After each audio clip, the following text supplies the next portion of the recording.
Good morning, everybody, and happy Friday. We made it. It's Friday. We are here. Hope everyone is having a good morning so far. I don't know about y'all, but I've already started off my day with some craziness. So, you know what? That's just the world we live in. So, thank you all for joining me for our very first Director's Workshop of 2021. Yay! And I wish we were, doing this in person. I wish we were at the hotels like we normally do our weekend mini conferences, but we are still in a situation where we got to keep things safe and keep everyone healthy. So we're continuing on with our Facebook Live series here at the beginning of 2021. Hopefully soon I will see all of you in person in your city, like we've done for the last 15 years. But for now, here we are, and welcome, and I appreciate all of you being here. For those of you that this is your first time joining us on Facebook Live, the way this works is that I'm going to do my presentation right here on Facebook. You have the opportunity to participate and ask questions on your chat screen right there. I can see everybody hopping on and saying hello. Because you're able to participate and ask questions and make comments, that makes this training instructor-led with childcare licensing. So that's awesome. Those of you that are participating live today, that's going to make it instructor-led for you. So feel free to ask questions. The topic that we're going to be going over today is a topic that I generally get a lot of questions on, and a lot of follow-up conversations after the fact as well. So it's a very, very important topic right here. At the end of today's workshop, I will post a link that you can click on to complete an online worksheet, and then I will email a certificate of completion to you after you complete that online worksheet. There is a $15 fee for your certificate of completion for 3 hours of training. And like I said, that link will be posted at the end of today's workshop right there. Stephanie is very observant. She's noticing that I'm doing something a little different right here. So I kind of thought a change would be nice. That's what COVID is doing to us, right? We're just getting so desperate for entertainment. We're even trying to change our own appearances to have something a little different right there. All right, so today's topic is over the Texas Payday Law, and we're going to go over federal and state wage expectations. Like I said, this is a topic where we do get a lot of questions and conversations.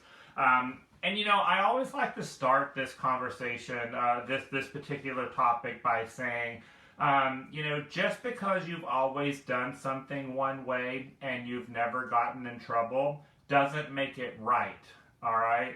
Just because you've always done something one way and you've never gotten in trouble makes you lucky. It doesn't make it right, all right? And one thing I have definitely learned in my career is that there are a lot of people out there that are not following the law, that are breaking rules, but it's not intentional. They just didn't know that they weren't supposed to do something one way or the other. That's what we're here for, is to help you stay in compliance with the law and do the right thing. But so many of us that work in early education, especially in a leadership role, we didn't go to college for human resources, and we didn't go to college for accounting and to be a CPA. But here we are running a multi-million-dollar business, and we need to have these skills, and so it's important for you to attend these type of trainings and get this type of information. One book that I recommend that you get, and it's a book, they just updated this, okay? So it was the Especially for Texas Employers handbook. It looks a lot like this, and you can get it from Texas Workforce Commission. They will either mail you a free copy of this book, or you can download the entire book off of the internet. I actually tried to post this book on my website last night for y'all, but the file is too big, and it was too big for me to post. So I'm going to post a link to this book later on today. Now, they did just change the name when they updated it, so it's now called the Texas Guidebook for Employers. So if you've downloaded it or you've gotten a copy of it in the past, I would recommend that you get a new copy. There's really not much that has changed in here, just a couple of things, and we're going to talk about those today. But they did change the name of it, so make sure you get a fresh copy of it right there. But again, this book is free. It's from Texas Workforce Commission, and you want to make sure that you have a copy of it. I actually like it. It's a pretty good book. It's pretty easy to read. It's easy to understand. It's easy to find answers to some of your questions. So good job. Good job, State of Texas. They did nice.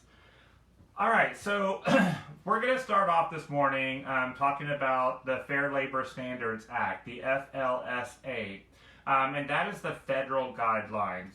Now, when we talk about employment laws, it's a lot like talking about our child care minimum standards. The child care minimum standards are, it's exactly what it's called. It's the bare minimum, all right? And the state of Texas has set their own set of rules. But what a lot of people don't understand about the minimum standards is that we also have federal guidelines that we have to follow. Now, Texas has incorporated all of the federal guidelines in their minimum standards, all right? So the hierarchy of government is that you have federal guidelines and expectations, and then you have state, and then you have local, all right? So your federal is always higher than your state, than your local government, and those ordinances and guidelines. So Texas has the Texas Payday Law, but we also have the federal, the Fair Labor Standards Act. Now, one of the great things about being here in Texas is that Texas really doesn't do anything out of the ordinary, all right? We pretty much follow the federal guidelines exactly as written. There's only a couple of things that Texas does that is outside of the box, and I'm going to tell you about those later on today, all right? There you go. Hey, let me hit a pause button for just a moment. I see that someone is saying that they're having some technical issues. It's very difficult for me to help you with technical issues whenever I'm actually teaching the class. My recommendation to you is to refresh your browser since this is a live video feed. My other recommendation to you, if you're having technical issues, is to make sure that all other applications are closed. So whether you're using your phone or your tablet, or if you're using a laptop, make sure that all of your other windows and applications are closed. And this particular website, Facebook, is the only thing that's open. A lot of times when you have other things running in the background, it's what slows down the video feed or causes technical issues. Especially those of you that might be using a computer and you may have ProCare open or something like that. That takes up a lot of space in the background. So make sure all that stuff is closed, refresh your browser, and it usually will fix the problem. Otherwise, I have no control over the internet gods, all right? They are in control right there. One of my new my new word for 2021 is patience. All right, that's a good word for us to all practice these days is patience. There you go. Yes, and I see someone else suggesting using Chrome. That's actually a very good recommendation as well. Chrome typically works better for these type of services than others, especially like on Zoom and stuff like that. All right, let's get back to our topic right here. So, the Fair Labor Standards Act is going to set the minimum employment laws, and then each state has the right to go above that, all right, to pass laws that surpass the federal guidelines. So, for example, the minimum wage, the federal minimum wage, is $7.25 as of today, January 8th, 2021. The minimum wage is $7.25. Now, we've seen a lot of states that have increased their minimum wage. Rather than waiting on the federal government to do it, the state has gone in and increased their minimum wage. Now, here in Texas, that has not happened. All right, so in Texas, the minimum wage is still $7.25. But we see a lot of states like Colorado, New York, California, Oregon just recently had some wage and hour changes where the state has gone in and made these type of changes.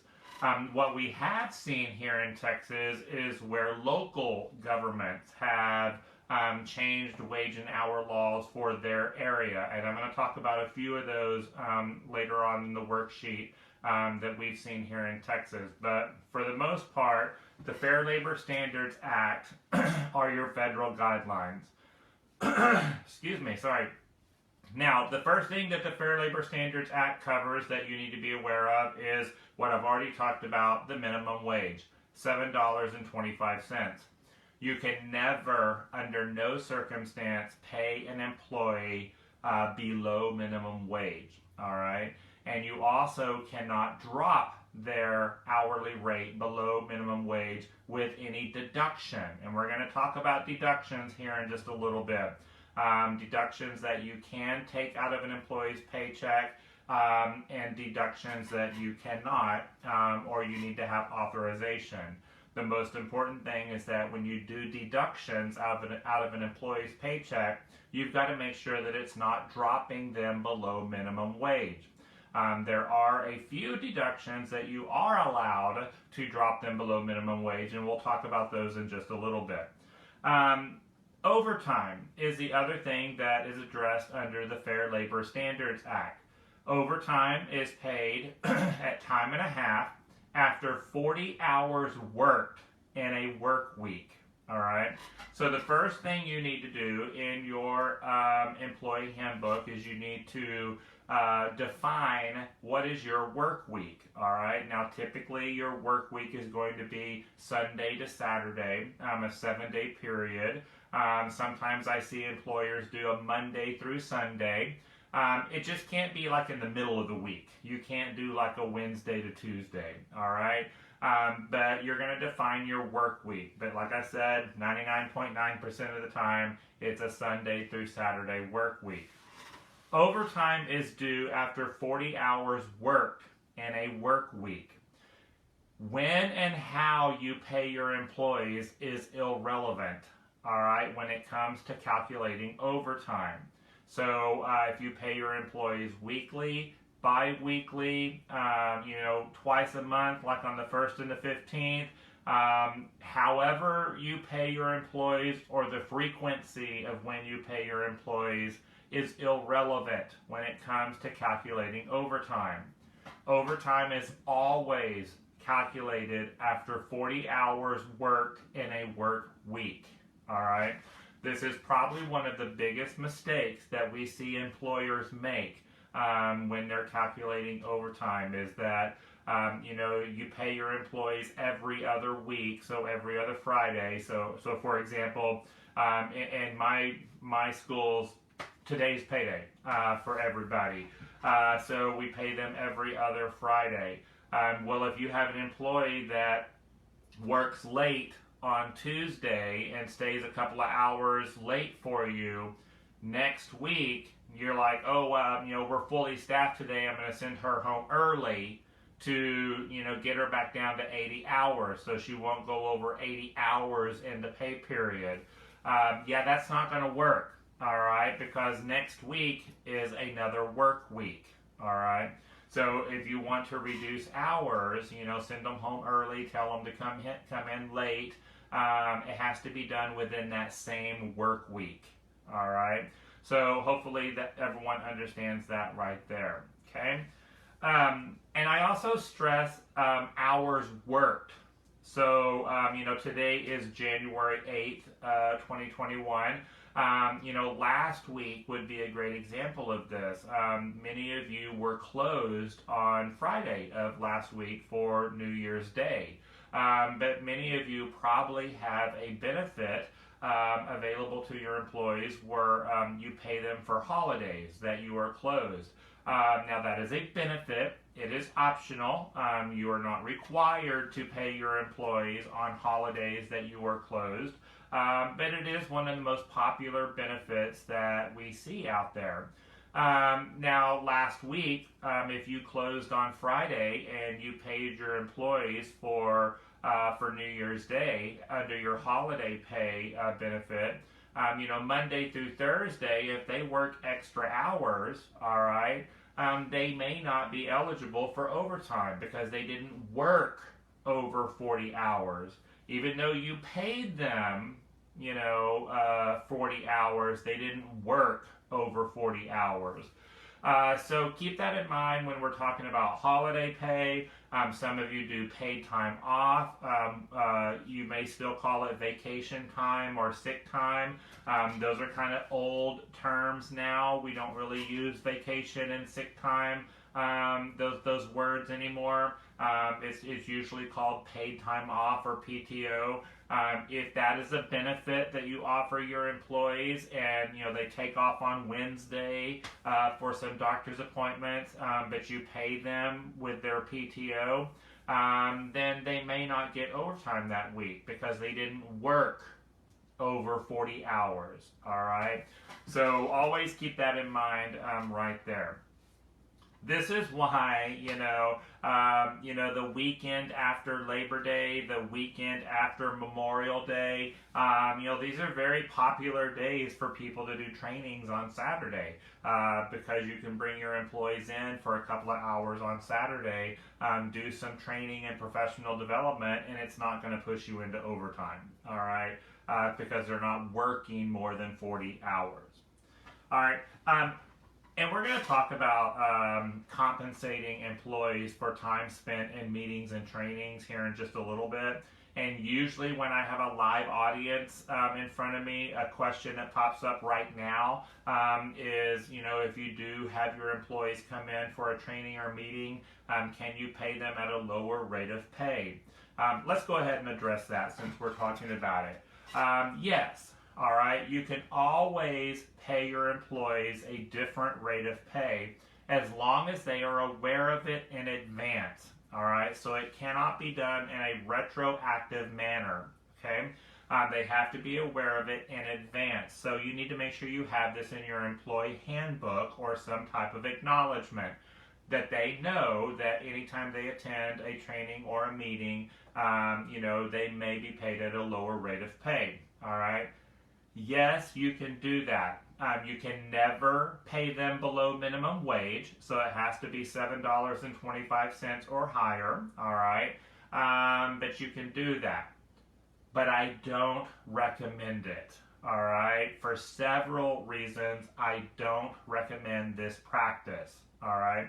Number one, the biggest problem that you run into when you change an employee's pay rate is what happens when they do go into overtime, because whether it's a meeting or a training or whatever function that you're requiring them to be at, all right, you still have to pay overtime after 40 hours worked in a work week. So if they go to a 3-hour training on Saturday, they end up working 43 hours for the week. You owe them 3 hours of overtime at time and a half. So, you have this employee that normally makes, I'm just going to make something up here, okay? They normally make $12 an hour, and you tell them anytime they go to a training or a meeting, we're going to pay you $8 an hour, all right? Now I've got two different wage rates. They go to this training or meeting on Saturday, so they end up working 43 hours. You owe them 3 hours of overtime. How do you calculate the time and a half? Do you calculate it off of $12 an hour, or do you calculate it off of $8 an hour? This is where it gets messy, all right? So basically what you have to do here is that you have to average the two rates, and then you pay time and a half off of the average. Okay? So in the scenario I just gave you, they normally make $12 an hour. You tell them that when they go to a training or meeting, I'm going to pay you $8. All right. So the average between 12 and 8 is $10 an hour. I'm going to pay time and a half off of 10. What an accounting nightmare. All right. And you're doing this for 30 employees or however many employees you've got. Here's the other deal here. It is an audit waiting to happen. When you start changing employees' pay rates in scenarios like this, it is an audit waiting to happen. And you don't want to be audited by Texas Workforce Commission. That is a very, very stressful audit. All right. We want to avoid those as much as possible. The other reason why I discourage this practice, why I don't recommend it, it's a morale killer. All right. Here you are telling your employees that they have to come to a meeting or training on a Saturday. They have to miss their child's soccer game, to come to your meeting or training. And then you're going to pay them a lower rate of pay on top of it, and it's a morale killer. And then when you really do the math, how much money are you really saving after you have to pay, after you have to pay the overtime, and all of this mess? Yeah, you're probably not even saving that much money. So my recommendation to you, pay your employees their regular rate of pay. Overtime is paid after 40 hours worked in a work week.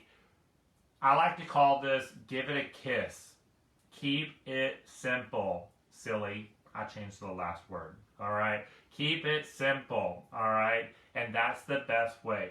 And in fact, everything that we're going to talk about today, I encourage you to pucker up and give it a kiss. Keep it simple. All right, there you go.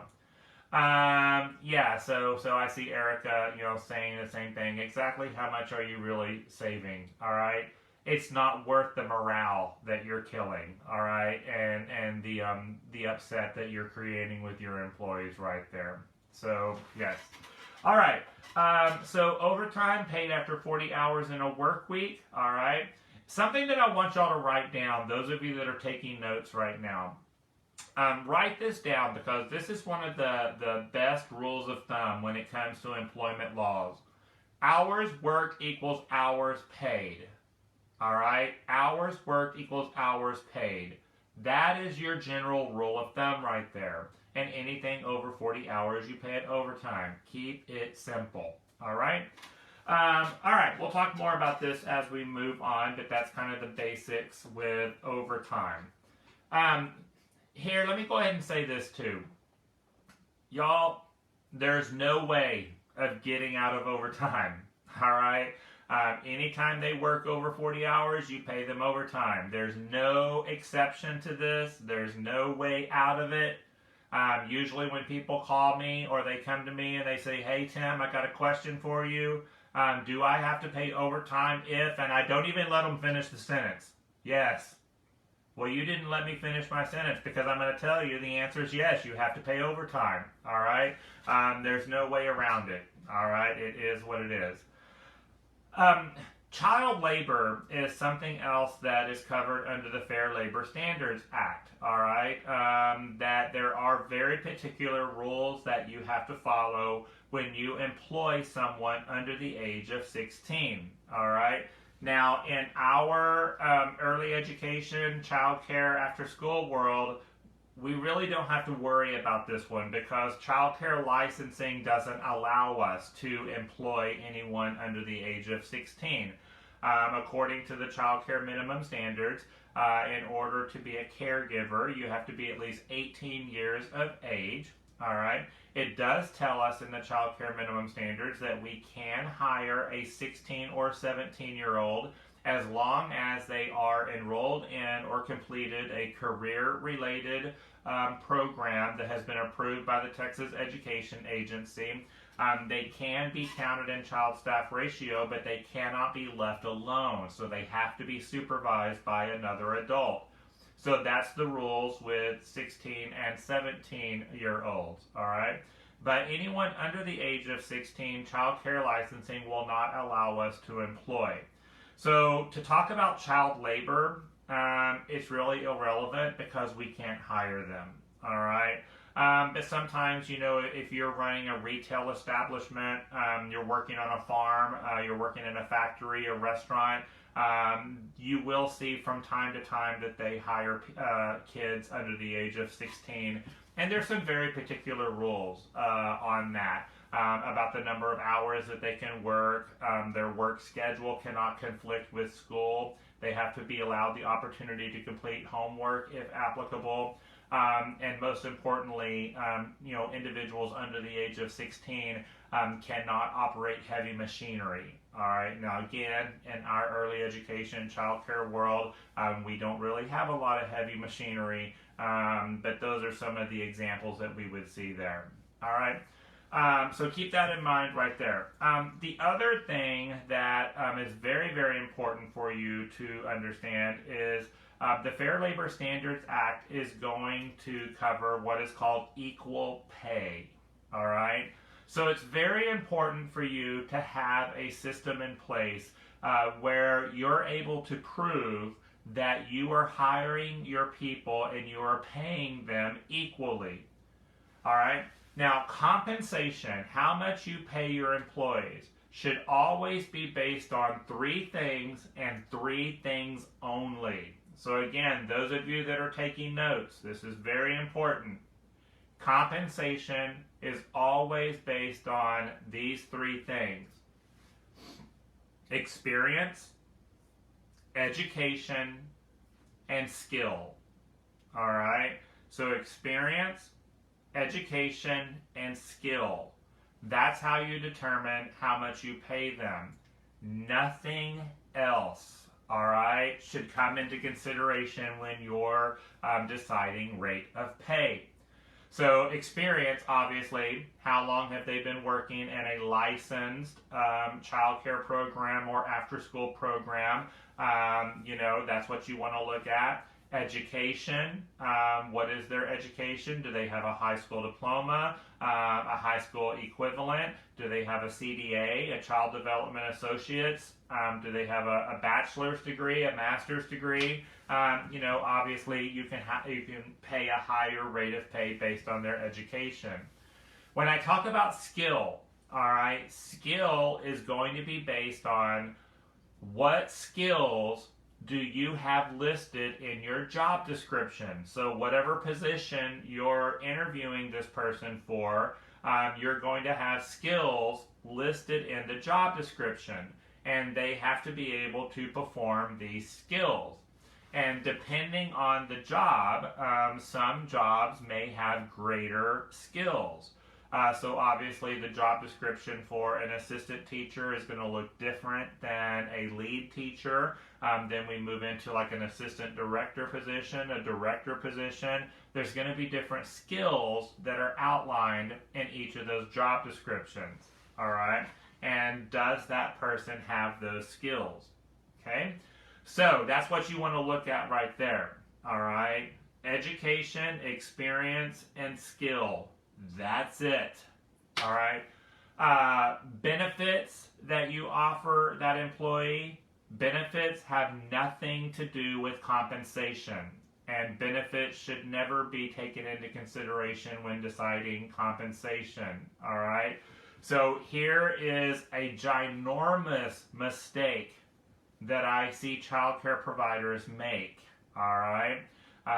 So don't do this. In other words, I'm going to give you free child care for your 2 children, and because I'm giving you free child care, I'm going to pay you a lower rate of pay. That is a big time no-no, folks. All right? Don't make that mistake right there. Their compensation should be based on experience, education, and skill, and that's it. What benefit you're offering them has nothing to do with their compensation. All right? I encourage you to create like a wage matrix, all right? And I believe I have a sample on my website. If not, I'll put one up there this afternoon, but I think I have one on there. Or I can email you one if you want to see one. But create a wage matrix that is specific to your area, all right? Now, again, normally whenever I teach this class in person, I usually share a copy of a sample wage matrix, and I make people circle the word sample or write sample across the page. And I've even had people look up the word sample in the dictionary, all right? You're going to create a wage matrix based on your specific area, based on your cost of care. So it's going to be different for different folks right there, all right? And you're going to pay your people based on your matrix. And on your matrix, it's going to look at education, experience, and skills, all right? So I'm trying to read a comment that's on Facebook, but it's not letting me see the whole thing. Yeah, okay, so basically they're talking about the same thing that I'm talking about here. All right, so I've got my wage matrix. On the left side of the chart, it has the position, assistant teacher, teacher, lead teacher, assistant director, and then it has education. Do they have a high school education, an associate's degree, bachelor's, master's, and then up at the top it has how many years of experience do they have, 1 to 5 years, 6 to 10 years, 11 to 15 years, and then there's numbers in there. So I look, if I'm hiring a lead teacher with a CDA that's got 8 years experience, you can look at this matrix and this is how much you're going to pay them. All right. This is a wonderful tool to have so that if you ever do have a wage claim where someone comes in and they say, I'm not being paid equally, that there are other people in this program that have the same education and experience as me and they're getting paid more. You're going to be able to pull out your wage matrix and say, here it is, all right, and everyone is being paid equally.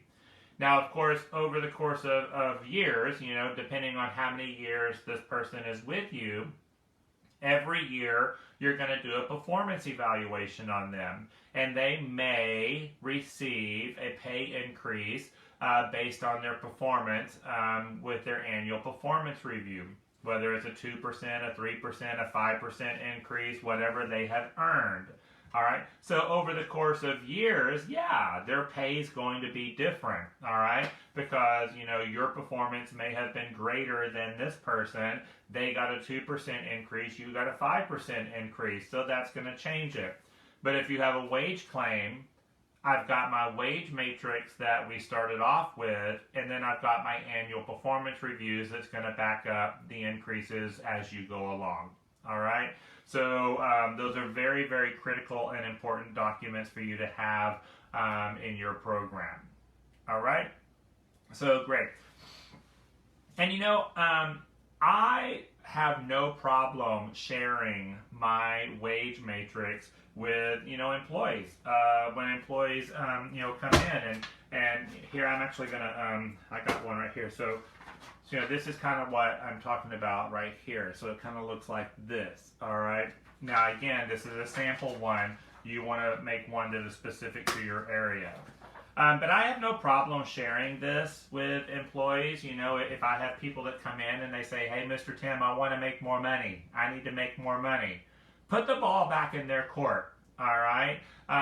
So you want to make more money. Let's see.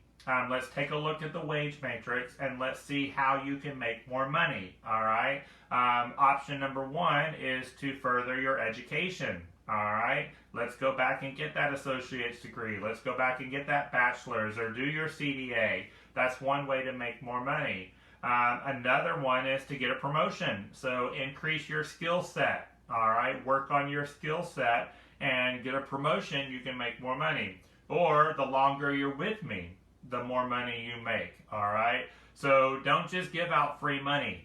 All right, let them work for it and show them what they can do if they want to make more money right there. All right. I got a question. Do you count years of experience in the field or just with your establishment? Good question right there. Yeah, years of experience in the field. All right. So working for other programs, you definitely want to take that into consideration. That would count as experience right there. Okay. So there you go. And again, on my website, timthetrainer.com, if you go to documents, I believe I have a sample wage matrix. But I will look whenever I get done with this webinar, and I will post it if it's not there. So y'all can have that right there. All right. A website that I encourage y'all to look at is texaswages.com. Texaswages.com is a great website for you to visit. It basically has every job in the state of Texas that is listed on there, and it's going to give you the low salary, the medium salary, and the high salary for that particular job. The other thing I like about it is that you can drill down on it, so click on it, and it will break it down to geographical area. So what is the average hourly wage for that particular job in your geographical area? So it's a pretty cool website, and they keep it pretty current. So check that out, and that might help you out when it comes to compensation as well. I see a question. Do you take their previous pay into consideration? I don't recommend this. All right. What they were making at a previous location is irrelevant to you. All right.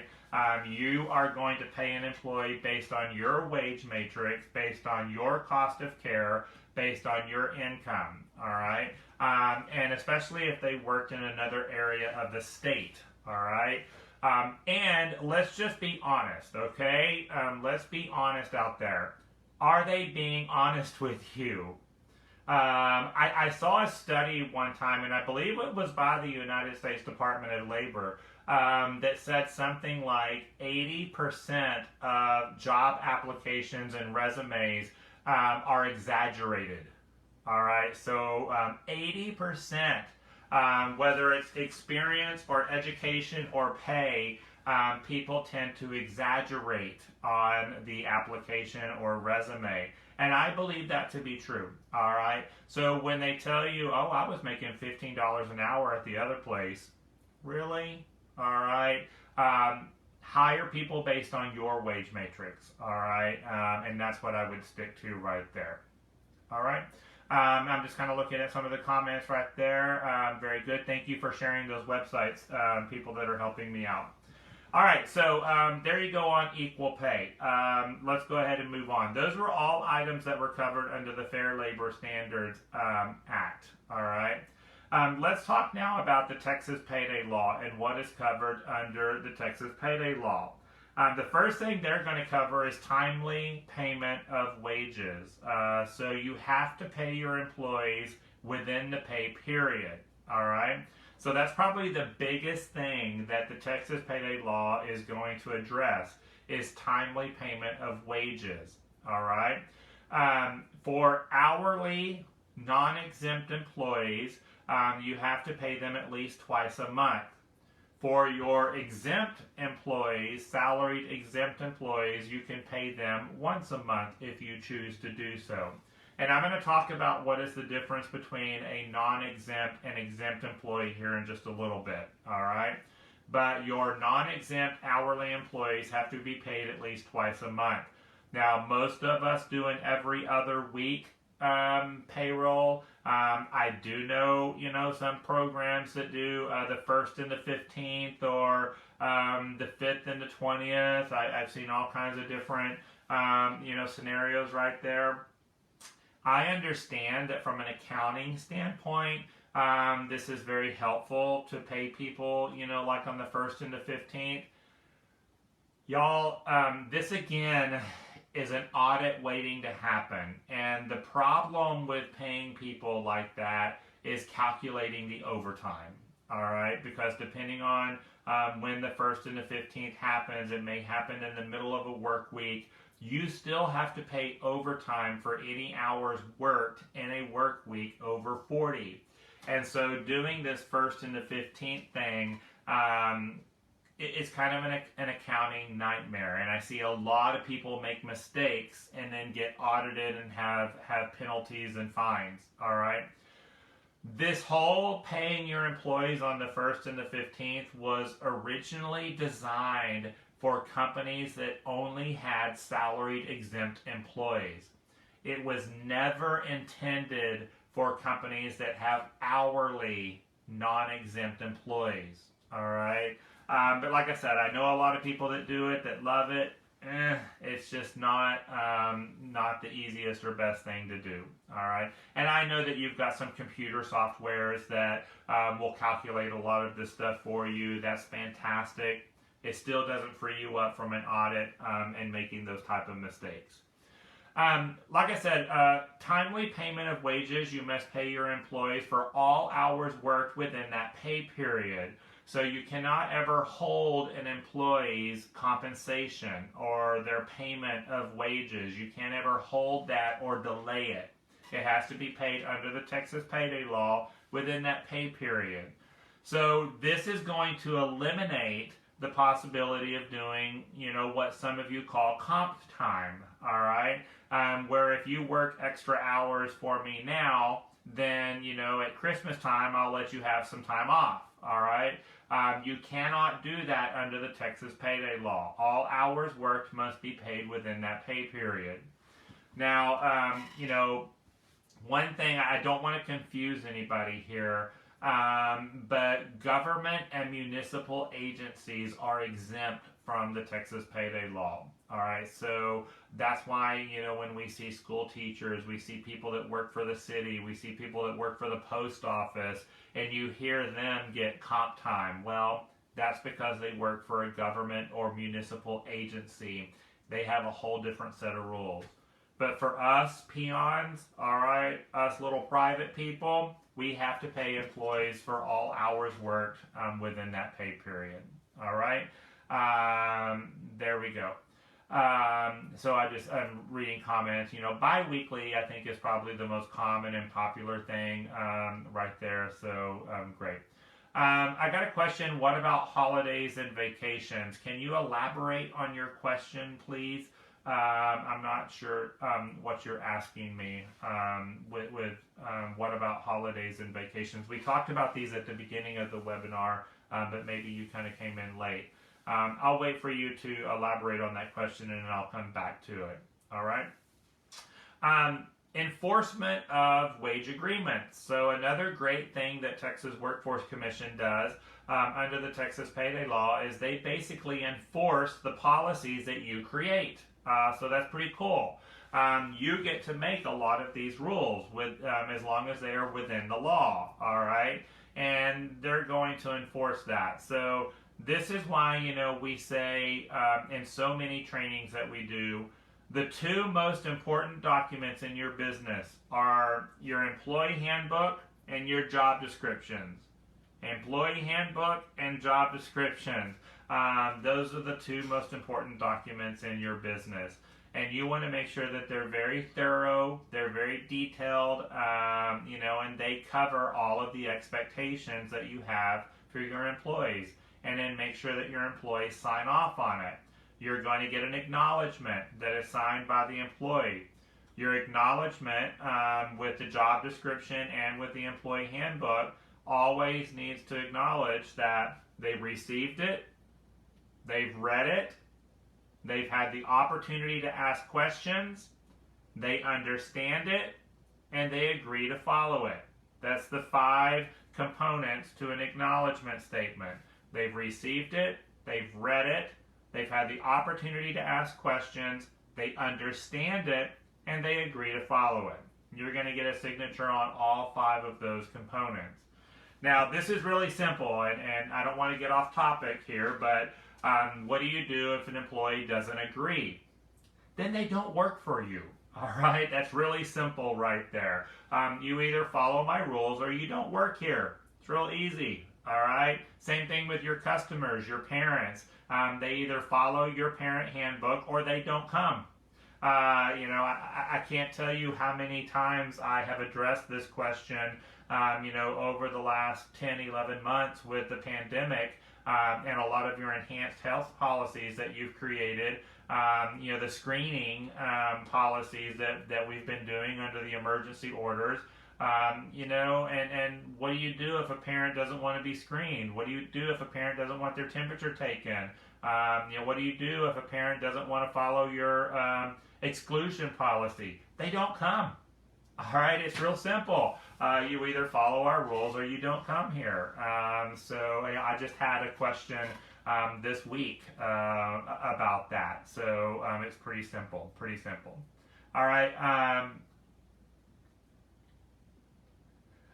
A question, are we allowed to offer the option of putting overtime towards paid time off? No. This is something that we discussed at the beginning of the webinar today. No, you cannot put off that overtime or apply it to something else. Any hours worked after 40 hours in a work week has to be paid at time and a half, all right? But you cannot apply that to any other type of benefit. And paid time off would be a benefit, not compensation. They're two different animals, all right? Two different animals. So you have to pay that overtime. And like I said earlier, there's no way of getting out of overtime, all right? There's no way of getting out of it. You've got to pay it right there. So there you go. All right, so enforcement of wage agreements, that's what they're going to do right there. Final payment of wages. So when you terminate an employee, so if you have to terminate an employee, their final paycheck has to be given to them within 6 business days. All right, 6 business days. If they quit, so if they resign and they leave you at their will, then their final paycheck is due on your next scheduled payroll. All right. So, but if you terminate them, then 6 days.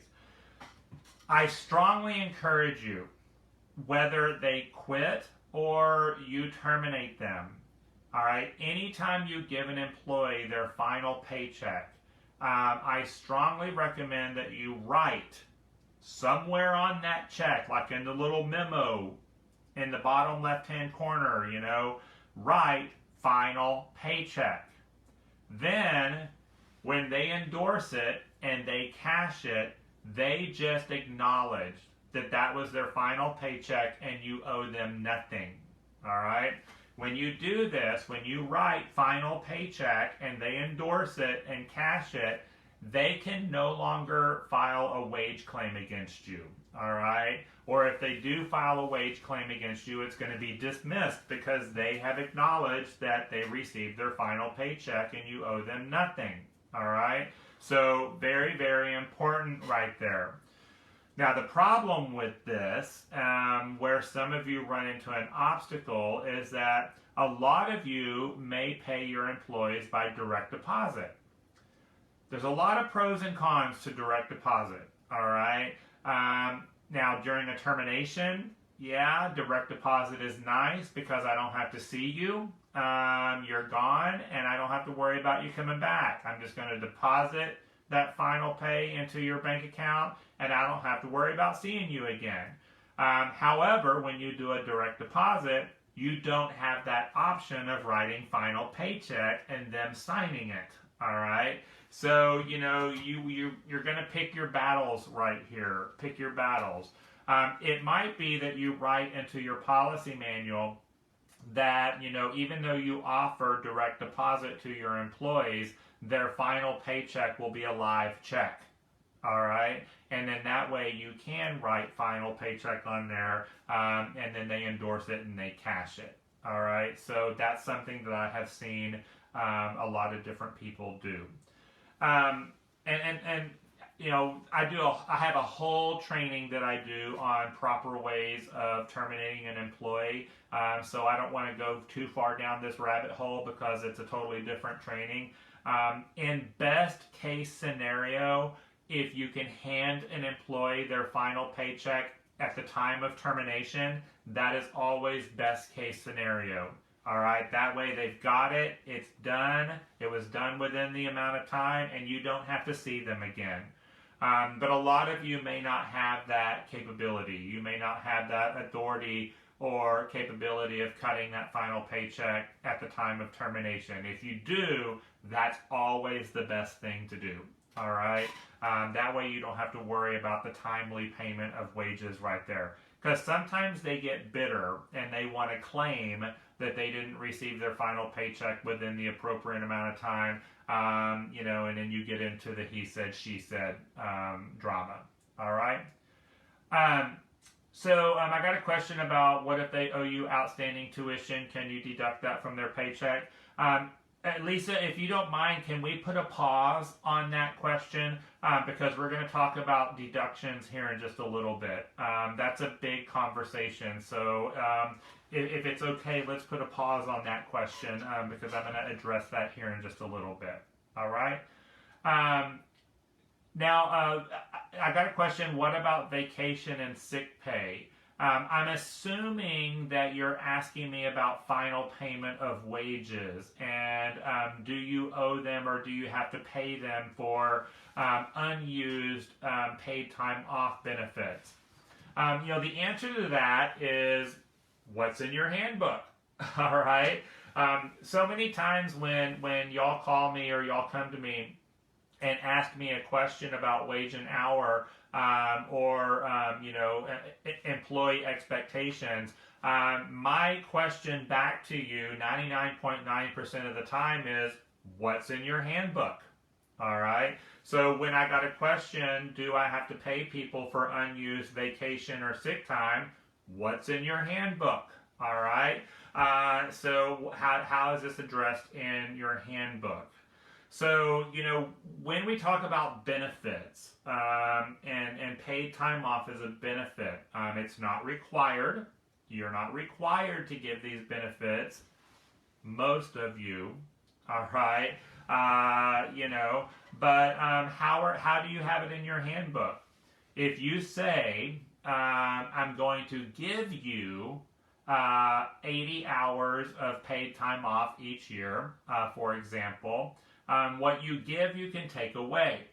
And you can definitely add to your policies that the moment you resign from your position, you forfeit any unused paid time off. All right? That's what I do. That's what I have in my handbooks, is that the moment they resign, they forfeit any unused paid time off. They don't get it.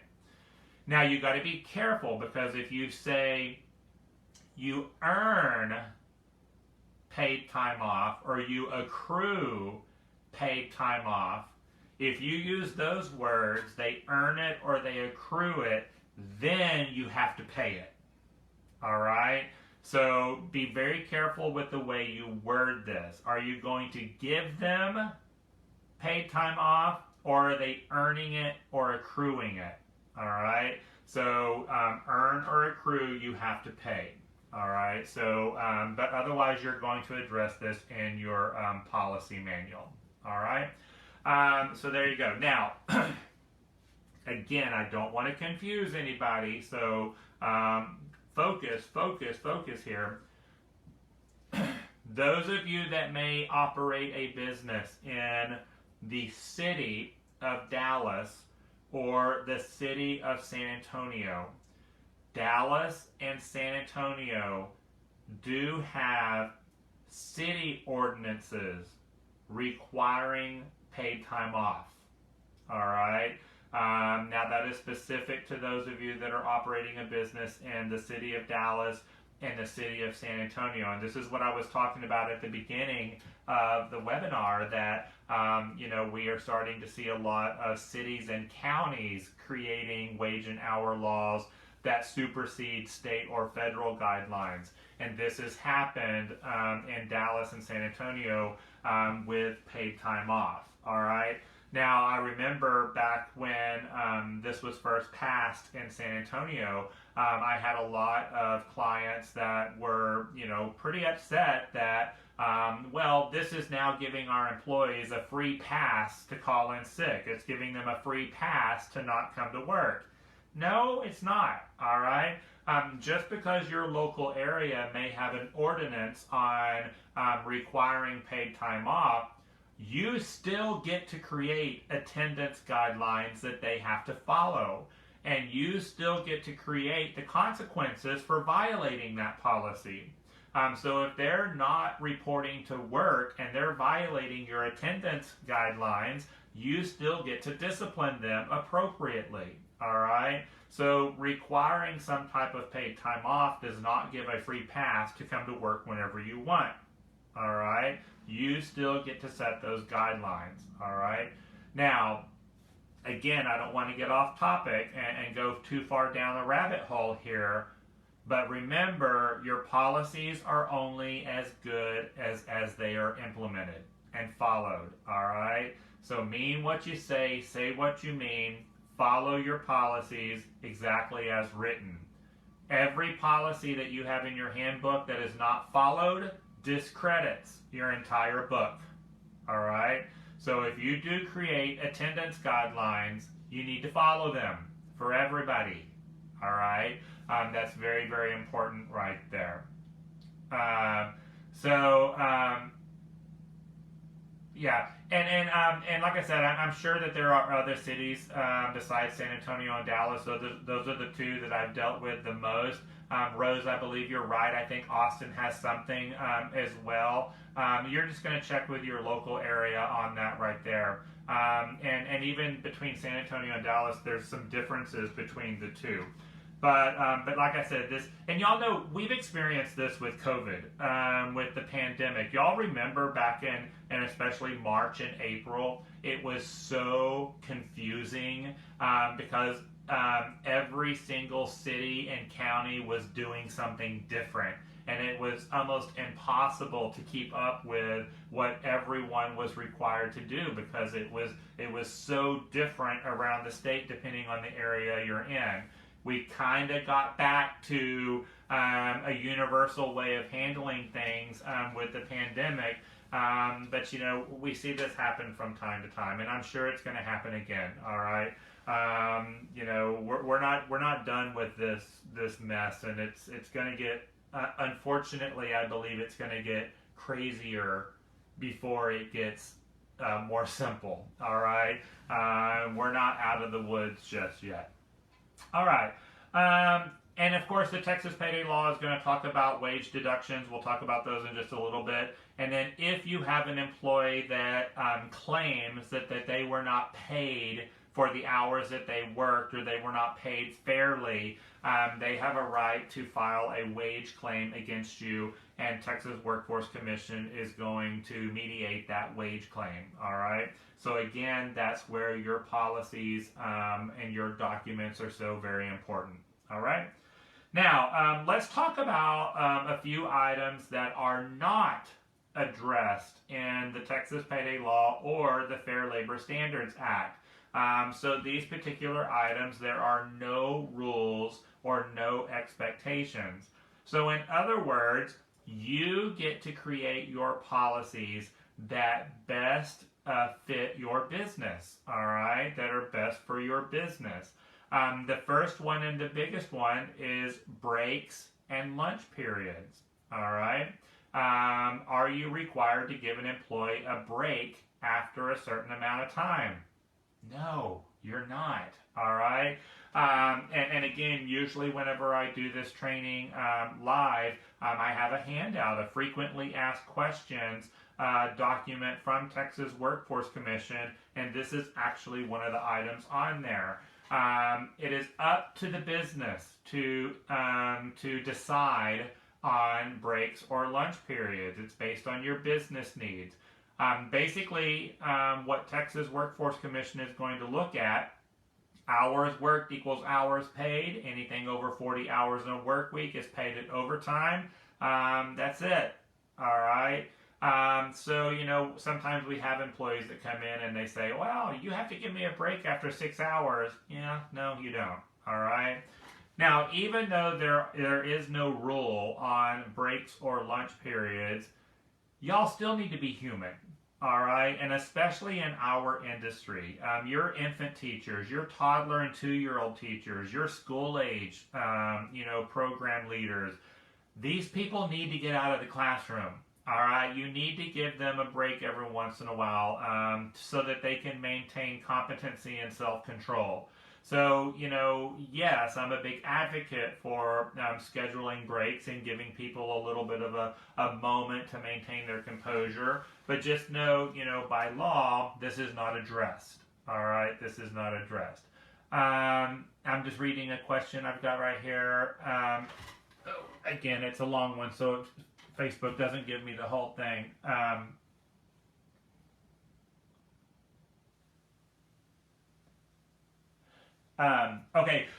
Willow, I see your question, basically final payment being at minimum wage. Well, let's go ahead and address it. I was going to ask you to put a pause on that question, but let's go ahead and address that question. That's a good question. Like I mentioned earlier, you can always change an employee's rate of pay as long as they are aware of it in advance. They have acknowledged it. They're aware of it in advance. It's not done in a retroactive manner. And you can always change an employee's rate of pay as long as it does not drop them below minimum wage. So can you put it in your handbook that, if they fail to complete their final 2 weeks or whatever, like that their final paycheck is going to be paid at minimum wage? Yes, you can do that. All right.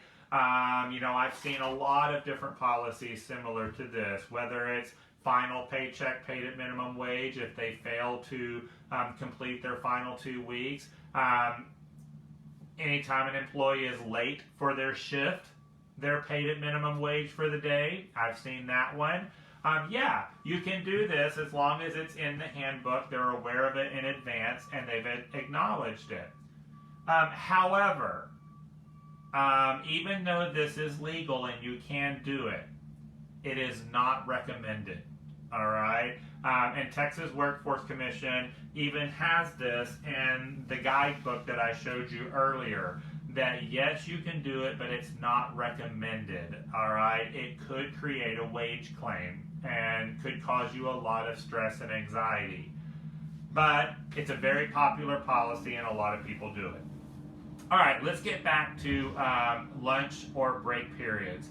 Even though there is no specific rule addressing the requirement for a lunch or break period, what Texas Workforce Commission does say is that if you do give your employees a break, all right, and it is less than 20 minutes, then you cannot require them to clock out.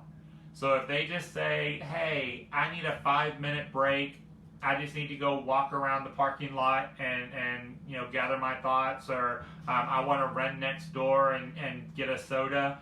If you do give them a break and it's less than 20 minutes, you cannot require them to clock out. All right? That's the one thing that is addressed right there. Now, I use the example, I want to run next door and buy a soda. I kind of believe, as a business owner, that if an employee leaves my property, they need to be off the clock. All right? So if I allow them to run next door to the convenience store to buy a soda or get a candy bar, and while they're over there, they trip and fall and they hurt themselves, or they drive over there and they have a car wreck, now you've got a workers' comp claim. All right, because they were on the clock when they got injured in the convenience store. So that creates another big mess. So the way I recommend it is, hey, you want to go next door and get a soda? I'm going to go ahead and schedule you a 30-minute break. You can take your time, drink your soda over there. All right, we'll see you in 30 minutes.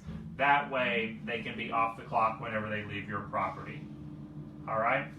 I've got a question. What about employees who are always calling in sick? You're going to want to address this in your attendance policies, all right? And you're going to handle this accordingly to how you write your policies. So whatever consequences you outline in your employee handbook with attendance, that's what you're going to follow. All right. So this is kind of a great example of what I mentioned earlier. So many times when people ask me questions about employment laws or performance expectations, my question back to you is, what's in your handbook? So when we ask the question, what about employees calling in sick? What's in your handbook? All right, what does your handbook say about attendance and people calling in sick an excessive amount of times? So that's what you want to look at right there. So yeah, policing, huge liability issue when your employees are leaving your property. Yeah, it is, and we want to avoid that. All right. So yeah, we need to give our employees a break, especially in our industry. It's not required.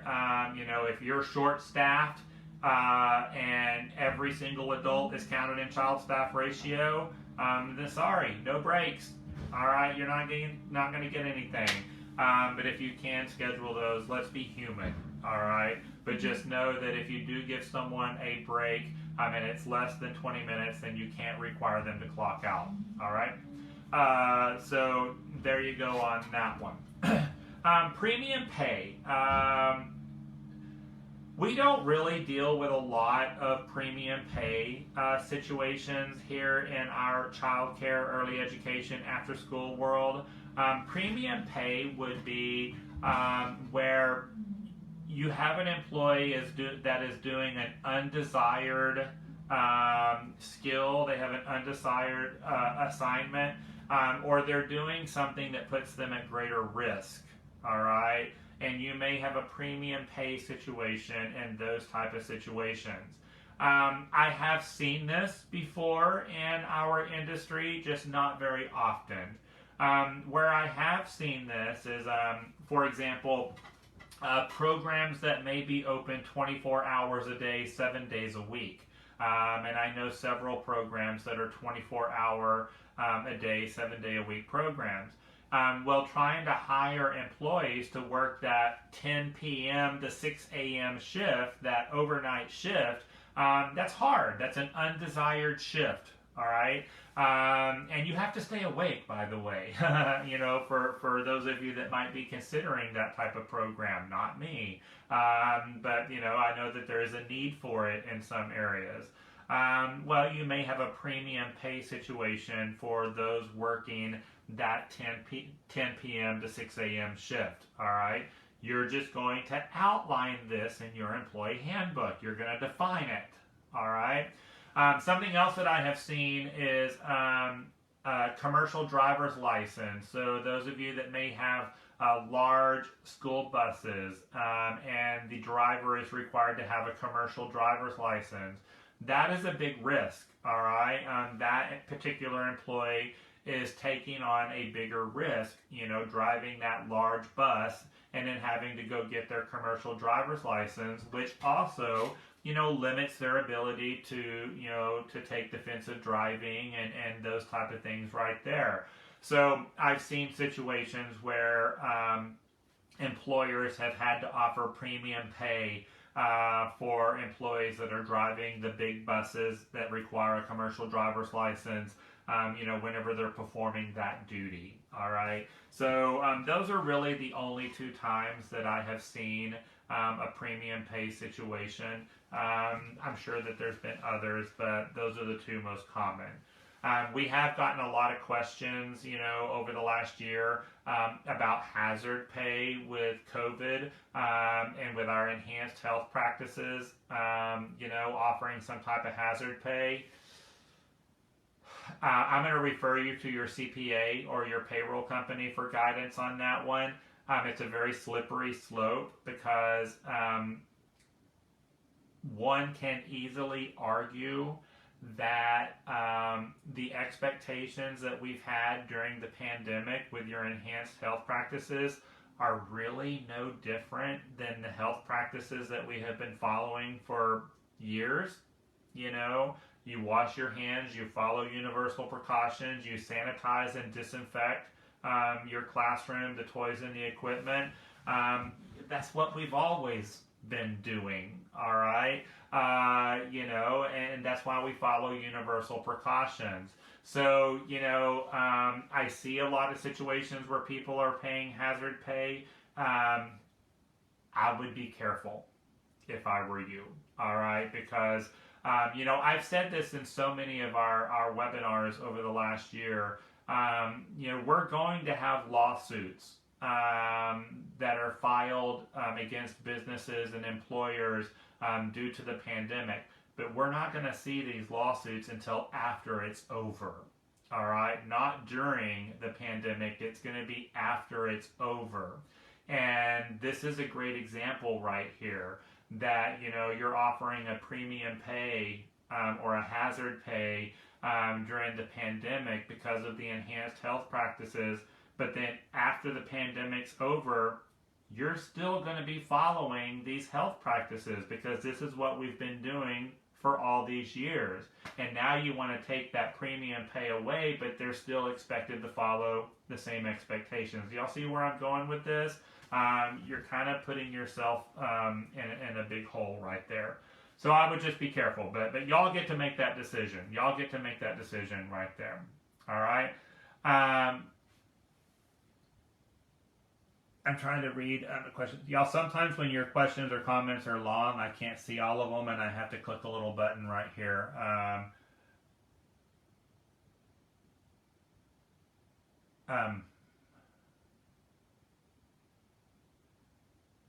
Okay. So yeah. All right, let's move on right here. Another thing that is not covered by the Texas Payday Law or the Fair Labor Standards Act is employee shifts. All right.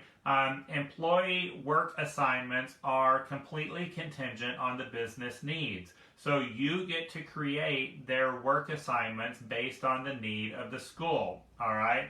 And you definitely want to address in your handbook that work assignments are contingent on the business needs and may change.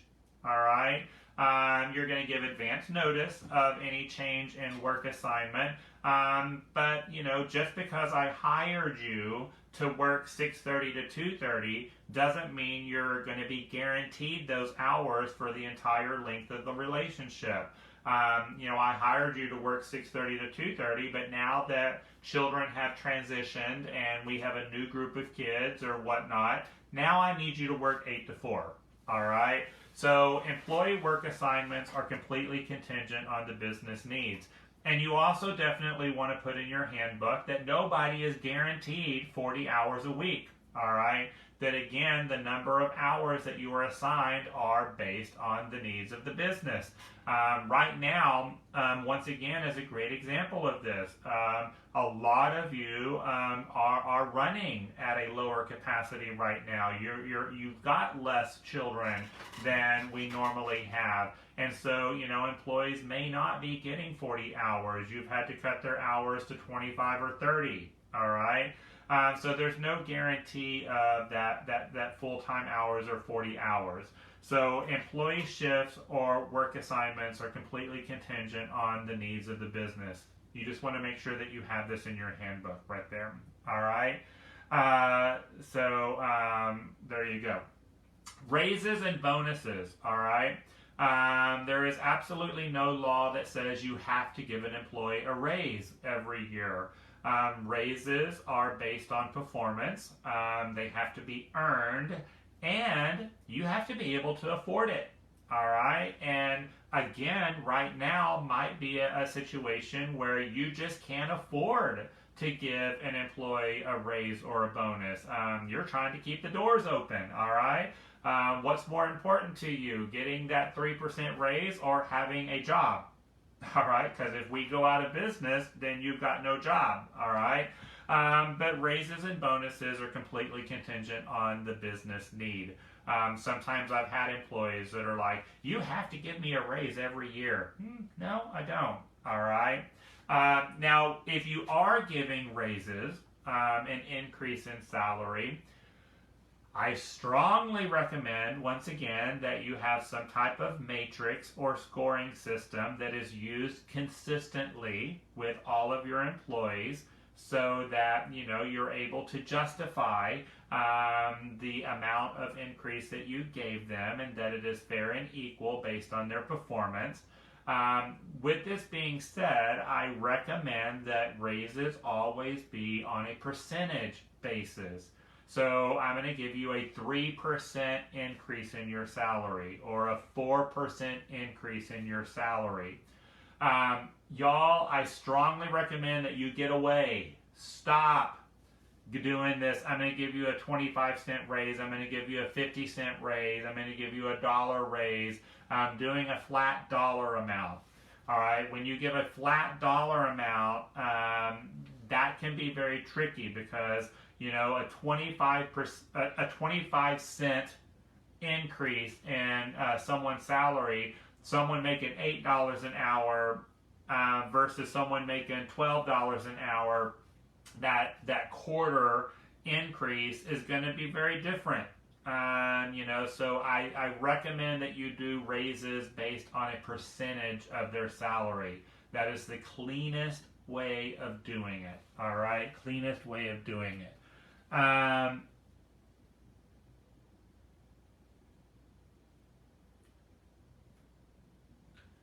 So I got a question. Can you put a shift? A shift is from 12 to close.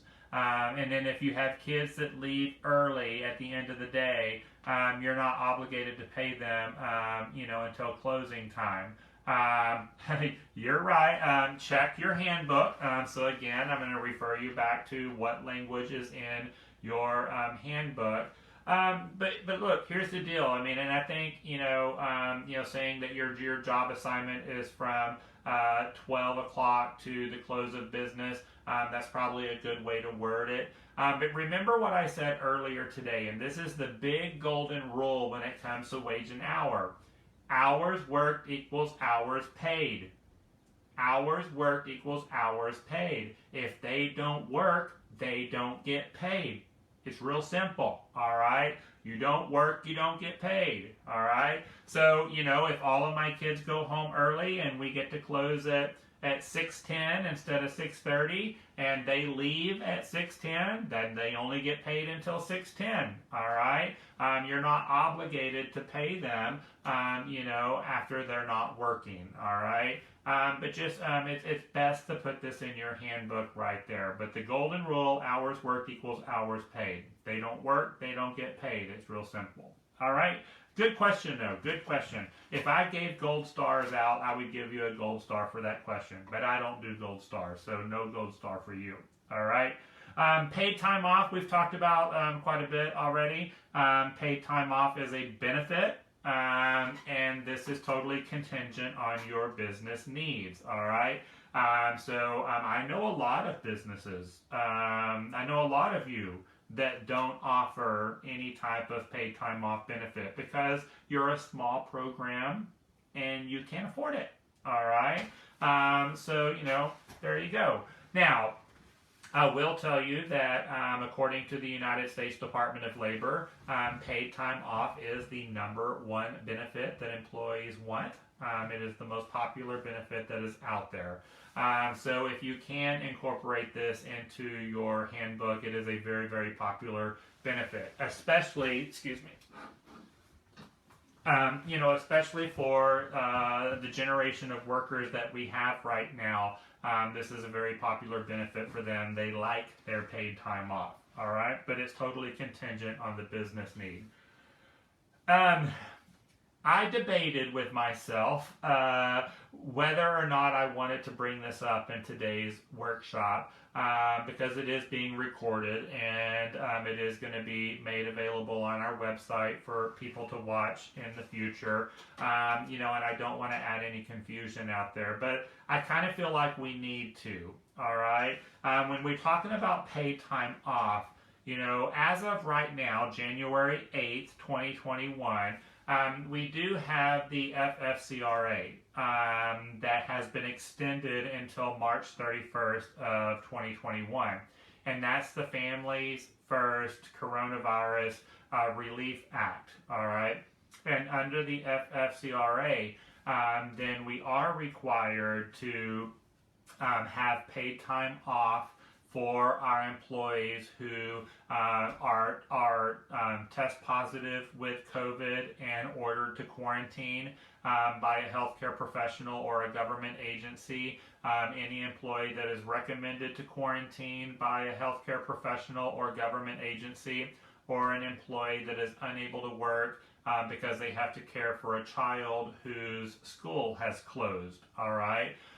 Those are all, some of the examples of qualifying circumstances under the FFCRA for paid time off. All right. And then the employer gets tax credit for that payment of wages. So you basically get to deduct those wages from your tax deposits, that your payroll tax deposits that you make for your quarterly filings. Now again, I'm not a CPA, I am not an accountant. If you've got additional questions about how all of this works, I'm going to refer you to your payroll processing company or your CPA. But we have been dealing with the Families First Act for all of 2020. Now, this was extended. It was set to expire on December 31st of 2020. It was extended until March 31st of 2021. However, there are some differences. All right, there are some differences with the extension. Let me just read a couple of the comments. So Jennifer, the FFCRA is only for the first quarter of the year, so it goes until March 31st. As of right now, we will see if they extend it again. So yes, it was set to expire on December 31st, but it was extended until the end of March right there. Now, the biggest difference, and y'all, I've been researching this all week, all right? And I want to give a disclaimer. What I'm about to tell you is subject to change, and it is subject to interpretation. That's been the hardest thing with a lot of this stuff that we've dealt with, not just the FFCRA, but the PPP loans and all of these things. They're constantly changing the rules, and the interpretations are constantly being, changed or interpreted differently.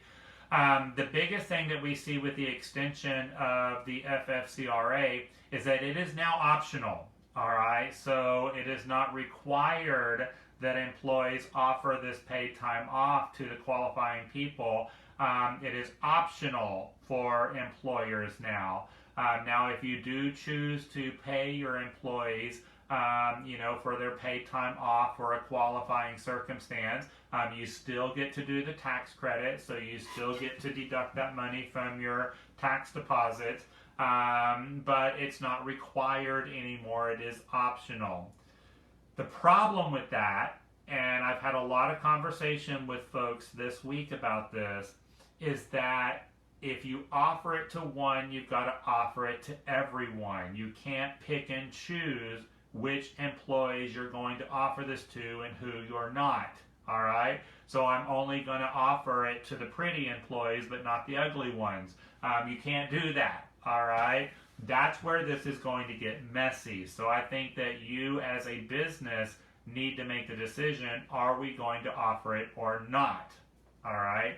The other issue that we're seeing with the extension of the FFCRA, that again, we got interpretation issues right now, and we're waiting for some clear guidance from the Department of Labor, is y'all know that under the original rule, employees get up to 80 hours. They get 2 weeks of pay under the FFCRA. And then once they have exhausted that 80 hours, they don't get anything else. They're done.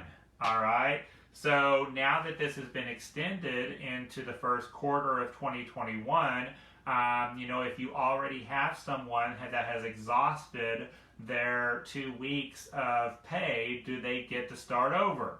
All right? Now, the way the language is written is that it does say that if your business, if the fiscal year starts over, so your fiscal year started over on January 1st, then the employee may be eligible for an additional 80 hours. May be eligible, and that's how it's worded. So we're going to have to be patient and get some better clarification on this. All right. But again, I am not a tax expert, on those type of things. I'm just going to continue to get guidance on this. And I bet it's going to be extended past the first quarter as well. All right. So there you go. And like I said, I don't want to go too far down this rabbit hole, but I did want to at least, let y'all know that if you weren't aware that it was extended, for the first quarter. But the big difference is that it's now optional. It's not required. But I think that's going to get messy. It's messy. All right. There you go. I got a question. I see a question about full-time employees, part-time employees, substitutes. Basically, the general rule of thumb that we've been following since the beginning of April is that you're going to look at the average number of hours that they work. All right, the average number of hours that they work. Otherwise, I'm going to refer your question to your local CPA or your payroll processing company for clear and accurate guidance on that question. All right. So I should be a politician sometimes, sometimes you can be really good at not answering questions, right? We've seen that a lot over the last couple of days, haven't we? All right, let's talk about deductions. I've kind of teased y'all with the conversation about authorized deductions, and so let's talk about that. You are allowed to deduct the following items from an employee's paycheck. And you are allowed to drop them below minimum wage for the following. Payroll taxes, obviously. Payroll taxes and other legally required deductions. Court-ordered garnishments. And employee loans or advances. So if you give an employee an advancement on their pay or a loan, that is still considered compensation. So if they're paying you back, and you're deducting that from their paycheck, it's okay to drop them below minimum wage for those items because it's still considered compensation. But payroll taxes and other legally required deductions, court-ordered garnishments, you can drop them below minimum wage for those items. All right? And y'all, court-ordered garnishments, sometimes there is a misconception or a misbelief that, well, we work in childcare and 97% of our employees are female, so we don't have to worry about court-ordered garnishments because that's normally deadbeat dads that aren't paying their child support and they get a garnishment on their child support. I can't tell y'all how many times I've heard those foolish comments. Y'all, I have not seen a garnishment for child support in years. All right, I can't even tell you the last time I've seen a garnishment for child support. What I do see a lot of are court-ordered garnishments for student loans. All right, and we get a lot of those. So don't think that you're immune to garnishments just because 97% of your employees are female. All right. You can still get a garnishment, and then you've got to make sure you follow that. Any other deduction that you take money out of an employee's paycheck, number one, you must have written authorization from the employee to do so. Texas Workforce Commission prefers that your written authorization give the exact dollar amount that you're going to deduct from their paycheck. It has to be in writing. And Texas Workforce Commission, if you go to their website and you go to documents, they actually have a really wonderful wage deduction authorization form that you can download and fill in the blanks, and it's a good document. All right. I like that one. I don't recommend you make up your own. I like it when you use theirs. All right. It's very clear cut at that point. All right. So any money you deduct from an employee's paycheck, you must have written authorization to do so. And any money that you deduct from an employee's paycheck can never drop them below minimum wage. All right? Unless it's payroll taxes or other legally required deductions, court order garnishments, or advances or loans. All right? Anything else, you can't drop them below minimum wage. So, let me explain that to you. All right? So, a lot of us have policies that say things like, I'm just going to give some examples here, okay? We're going to pay for your criminal background check, fingerprinting. We're going to pay for your CPR certification. We're going to pay for your 2 polo shirts with our school logo on it. Those type of investments. But a lot of us have policies that say, if you leave us within 6 months or whatever, then I want my money back. I want my investment back. And we tend to write those type of policies. So let's say I hire someone, I pay for their fingerprinting, I pay for their CPR, and then they work for a month and they leave me. All right, so according to my policies, I want my money back. Well, what you're going to have to do is, let's say, for example, this employee makes $10 an hour. All right, so I'm going to take $10 an hour and I'm going to subtract minimum wage, which is $7.25. So $10 an hour minus $7.25, that's going to give me $2.75 is the difference between minimum wage and the hourly rate that I was paying them. I'm going to take that $2.75, multiply it by the number of hours that they worked on this paycheck, all right? And that's how much money I get to deduct. And you cannot deduct any more than that, all right? So, you're probably not going to get all of your money back. All right, depending on what all you paid for. So for example, I use fingerprinting and CPR. Those are the most common,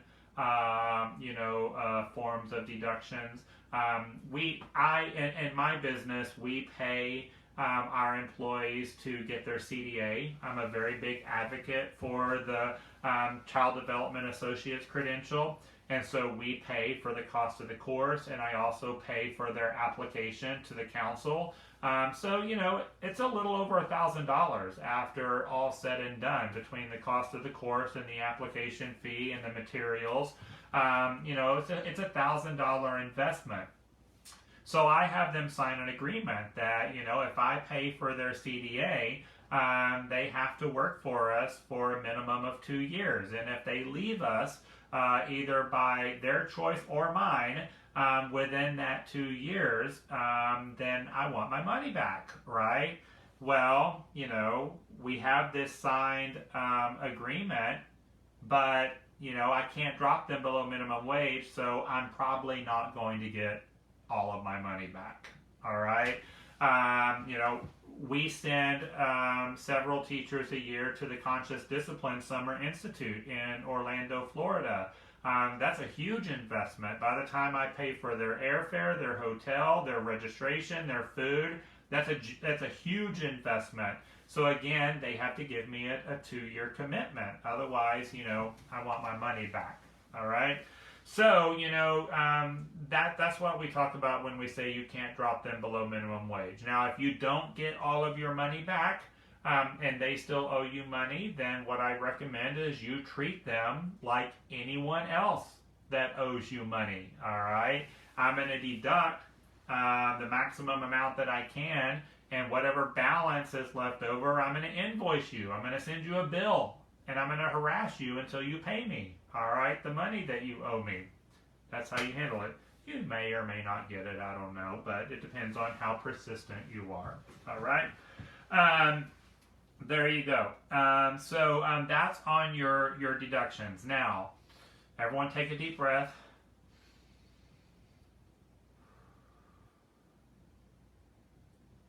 What about child care expenses? All right. And I know that there are a lot of you that deduct childcare expenses from your employee's paycheck. Okay? Now, here's the thing that you need to know about Texas Workforce Commission. They're just like child care licensing, all right? And y'all know that when your licensing rep comes out, even though you've got your minimum standards that are in black and white, they are in writing, a lot of times it comes down to the interpretation of that individual licensing rep. Well, same thing when it comes to employment laws, all right, and the Texas Payday Law. Sometimes it comes down to the interpretation of that particular auditor, all right, if you have a wage claim, or you're being audited, all right. So, but here's the general answer, okay, and this may not be a popular answer for some of you, but let's look at the facts. Let's look at the facts. Is it okay to deduct child care expenses from an employee's paycheck? Well, let's look at the facts. It says that you can deduct money from an employee's paycheck and you are allowed to drop them below minimum wage if it is a payroll tax or other legally required deductions, a court-ordered garnishment, or an employee loan or advancement. So is child care expenses any of those three things? No, it's not. Okay? Child care expenses for an employee's personal child attending your program is not a payroll tax. It's not a legally required deduction. It's not a court-ordered garnishment. It's not a loan or an advancement. Okay? So, fact. Any other deduction can never drop an employee below minimum wage. All right? So, I want you to take those facts and you decide, can you deduct child care expenses from an employee's paycheck legally? All right? Y'all do whatever you think is best for your business. Okay? I'm going to tell you my interpretation of this. Don't do it. All right? Now, there is a situation called the Texas Business Conference that Texas Workforce Commission puts on every year. I've noticed that, this past year they've been doing it virtually because of the pandemic. But they usually do this 1 or 2 day conference all around the state of Texas. And you can go, and it's very affordable. It's pretty cheap. I think like $75, and you go get to spend a day or two getting all this training from Texas Workforce Commission. And I have attended that. I usually go every year, whether I need it or not, because sometimes you just need to hear things over and over again. It's nice. But every year I like to play this game where I will raise my hand and I ask this question. I am the owner and operator of a licensed child care center. From time to time, we have employees that have their own personal children enrolled in our program.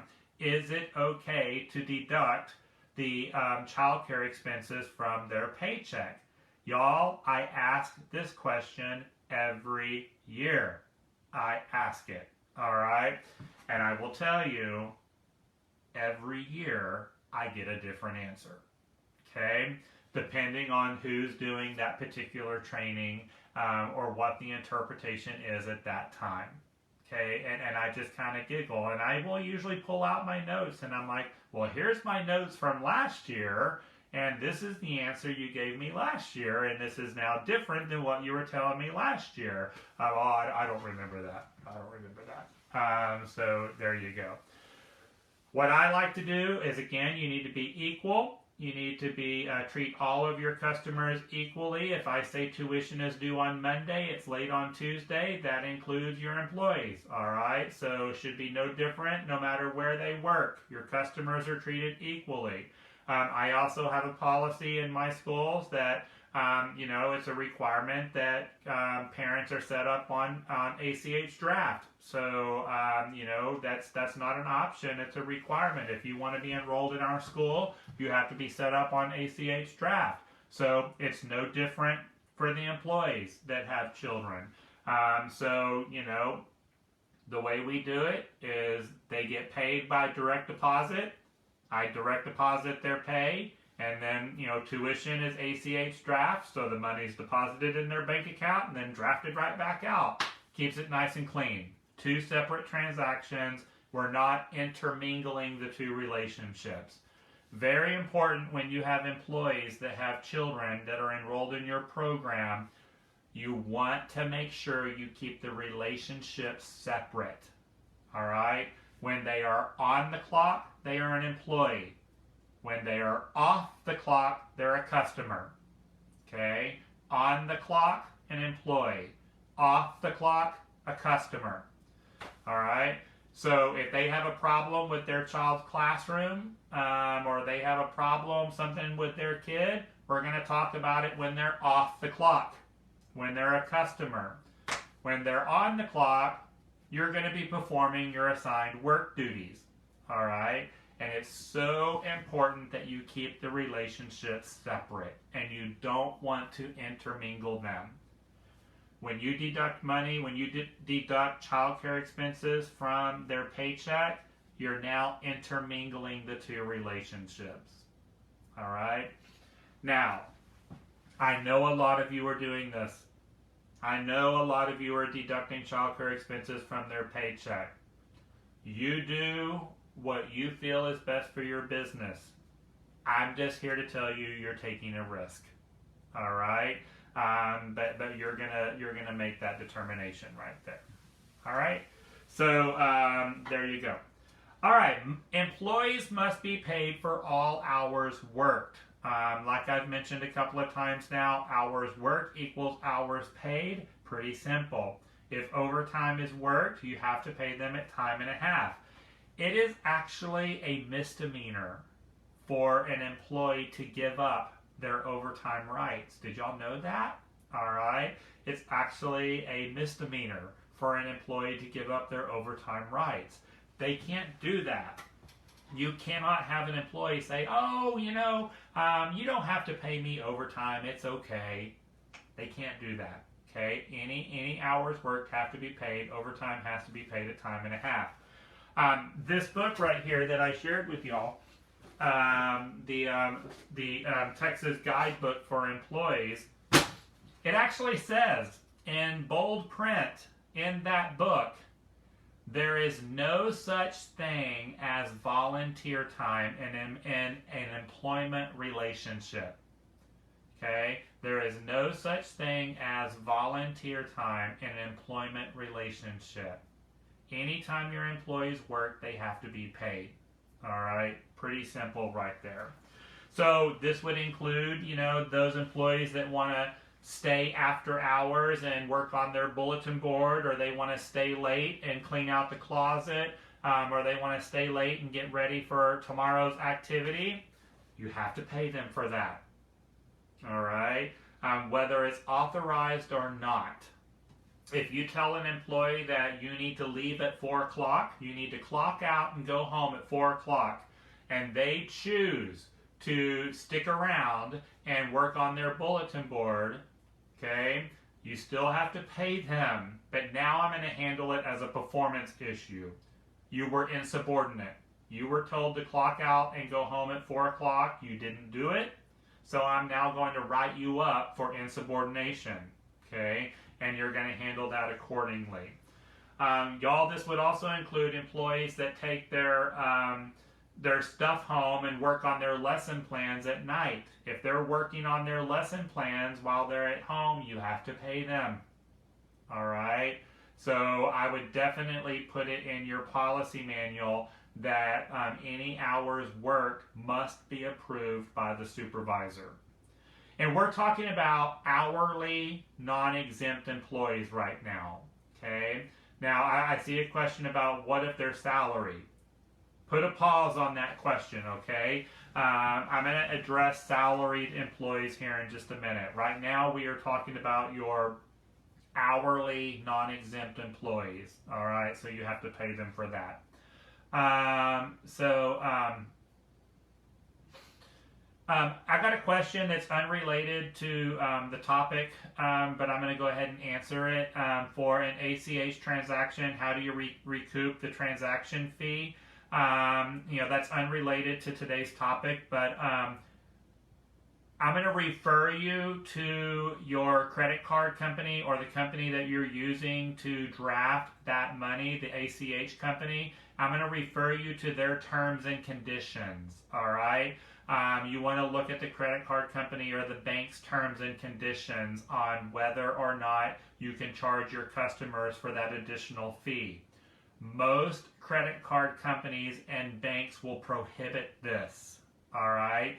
And you don't want to violate the terms and the conditions of that processor, all right? Now, I have seen it where it's been allowed on some rare occasion, but to answer that question, I'm going to refer you to the terms and conditions of the credit card company or the bank that is initiating that draft, all right? And you're going to follow those terms and conditions, all right? But there's the answer on that one. All right. You must pay employees, like I said, for all time work, and that includes time spent in meetings or trainings. All right.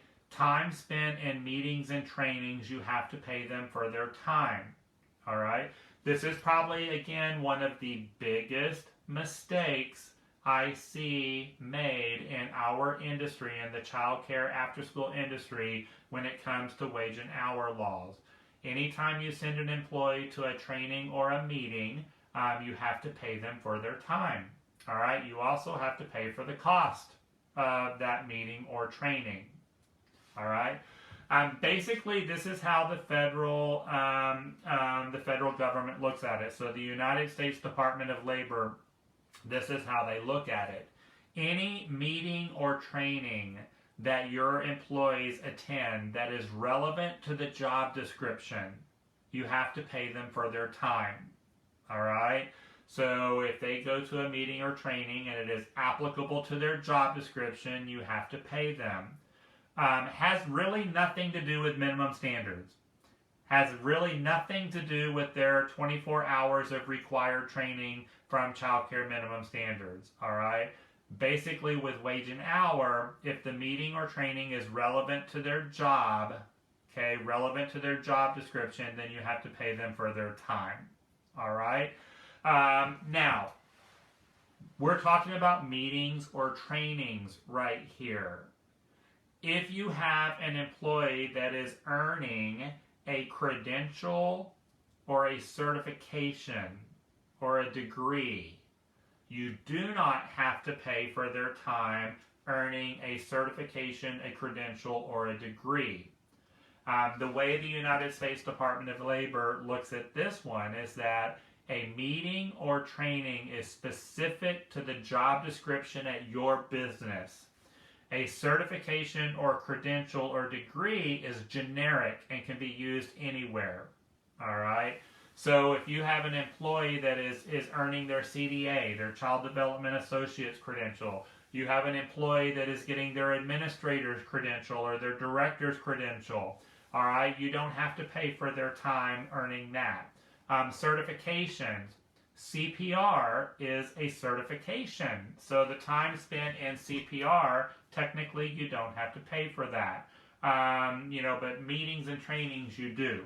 All right, so there are two different buckets right there. All right, so yeah. Now, this book just changed. I told you that they've just made an amendment to this book, but I used to be able to tell you, this is not going to be exact now. But paying for someone attending a meeting or training and paying for the cost of the meeting and training, it was on page 121 of this book in the second column, middle paragraph. I could tell you exactly where it was at. Now with the new version, I'll have to look and see exactly what page number it's on, probably around the same area. But yeah, you've got to pay for that. All right. And y'all, if you get audited by Texas Workforce Commission, they can go back through your payroll record 7 years. 7 years. And if they find that you have not paid your employees accordingly, they can make you pay that person going back all the way 7 years with interest plus fines and penalties. All right, so this could be very costly for your business if you're not doing it right. All right. Yes, I see a question. Do we have to pay for overtime? I'm going to stop right there. I'm not even going to read the rest of your question. Yes, I'm just going to say yes. No, I will go ahead and read the rest of your question. Do you have to pay for overtime if your handbook says that you pay your work day is from 8 to 3? Yes. Hours worked equals hours paid. Anything over 40 hours in a work week, you have to pay at time and a half. Doesn't matter what you say their job assignment is or their assigned work hours. If they work over 40 hours, you have to pay overtime. You're never going to get away from that. All right? So yes, you pay for the time spent in meetings and trainings, and you are required to pay for the cost of the training. All right? So to answer that question right there. Oh, Stephanie, I was hoping no one would ask this question, but you went there. What about travel? All right, and time traveling. This is a nightmare, y'all. This right here, this question gives me a headache. Okay, so here is the general rule with travel time. All right. Basically, when you tell your employees that they have to report to work at a different location than they normally report to work, so you're sending them to a training and you're telling them to report to work at the training site, all right? Do you have to pay for that travel time? It's a very good question, actually. I'll give you a gold star, Stephanie. It's a good question that we need to address. I just don't like it. Here's the general answer right here is that when you tell your employees that they have to report to work at a different location than normal, you've got to look at what is their average commute time to work. So how long does it normally take them to get from home to work? All right? And if you're sending them to another location to perform their duty, so you're sending them to a training site, all right, you're going to have to pay them for the difference, okay? What is their average commute to work, and then how long is it taking them to get to this different location, and you've got to pay the difference between their average commute and how long it's taking them today, all right, for this situation. So that's how that works right there, all right? Now, if you're doing a thing where, let's say, for example, we're going to go to a training on Saturday, and everyone needs to be at the Hilton Hotel at 9 o'clock for training, all right? And they're going to report to work at that training site. Again, you're going to look at the average commute time versus how long is it going to take them to get to the Hilton Hotel, and you're going to pay accordingly. Or it might be that you say, as a courtesy, I'm going to offer the school bus, and anyone that wants to meet at the school at 8 o'clock and ride the bus to, the training location, then that option is available to you as a courtesy, all right? And then you're going to transport them to and from the training site, all right? Now, in that case, it's optional, all right? You're doing it as a courtesy.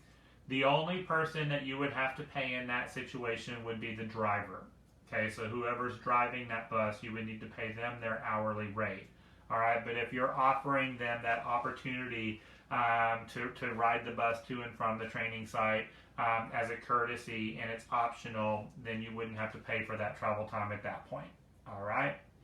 So, there you go. in this particular situation, we're talking about time. So not necessarily mileage, all right, but we're talking about compensating them for their time, and that's the best way of doing it. I think I just answered Cassie's question about what if you meet at the school and then you drive them. As long as it's optional, you're not making it a requirement. The only person you would need to pay would be the driver. Now, if you're requiring them to meet at the school at 8 o'clock and you're requiring them to ride the bus, then you start paying them when they meet at the school. All right? So that's why, again, I stress that this is optional for you right there. All right? So there you go. All right. Again, time spent in meetings and trainings, you got to pay for their time. If they're earning a credential or a certification or degree, you don't have to pay for that. Now, I just want to throw one caution at you, one little area of caution. You know, one of the great things about CDA, the Child Development Associate's credential, is that, you know, in order to apply for your CDA, you have to complete 120 hours of training in the 8 core competency areas. And once they have completed that 120 hours, then they can apply for their CDA with the Council for Professional Recognition in Washington, D.C. Now, child care licensing will actually allow you to use those 120 hours towards your annual training requirements. So you actually get to double dip into your CDA hours. That's pretty cool, right? So you can use, you know, those 120 hours to satisfy your annual training requirements. Now, if you're double dipping into your CDA hours, you know, I told you earlier, if you have an employee that is earning a credential, and that's what a CDA is a credential, you don't have to pay them for their time when they're completing that course. But you also can double dip, and you can use those 120 hours towards their annual training requirements. Now that you're using that 120 hours to satisfy the training requirements in their job description, now you need to pay them. Okay? So while it's a really awesome thing that you get to double dip into those CDA hours, you got to worry about the wage and hour complication. All right? And so that can get a little tricky right there. No different for online trainings. You have to pay for their time. All right? Their time spent earning that. Now, is it? What time is it? It's 11 o'clock. Is it too early to have a drink? I don't know. Well, hopefully you are at the school, and you shouldn't be drinking at the school. So, all right. So, I'm just kidding. The question about online trainings. Okay. So, you know, I have an online training business. I have over almost 200 topics on my website for online trainings. Now, whenever I develop an online training, videos are very easy because, you know, a video is 2 hours long, you know, 3 hours long, whatever. That's pretty plain and simple. But sometimes online training is material that you have to read and then answer questions. Well, whenever I develop an online training like that, I have to look at, and I have to do a test. And I do this with every online training I create. I have to do this test where how long does it take the average person to complete this online training? And I'm going to grant, you know, a number of training hours based on how long does it take the average person to complete this training. Now, I may have a 2-hour training on my website that, you know, Nancy, it takes her 2 hours to do it. But then Amber can get it done in an hour. But then Stephanie, it takes her 3 hours. All right? So depending on someone's skill set, they may get that training done in 2 hours. They may get it done sooner. It may take them longer. All right? But that's where I have to look at how long does it take the average person. So, I'm getting to a point.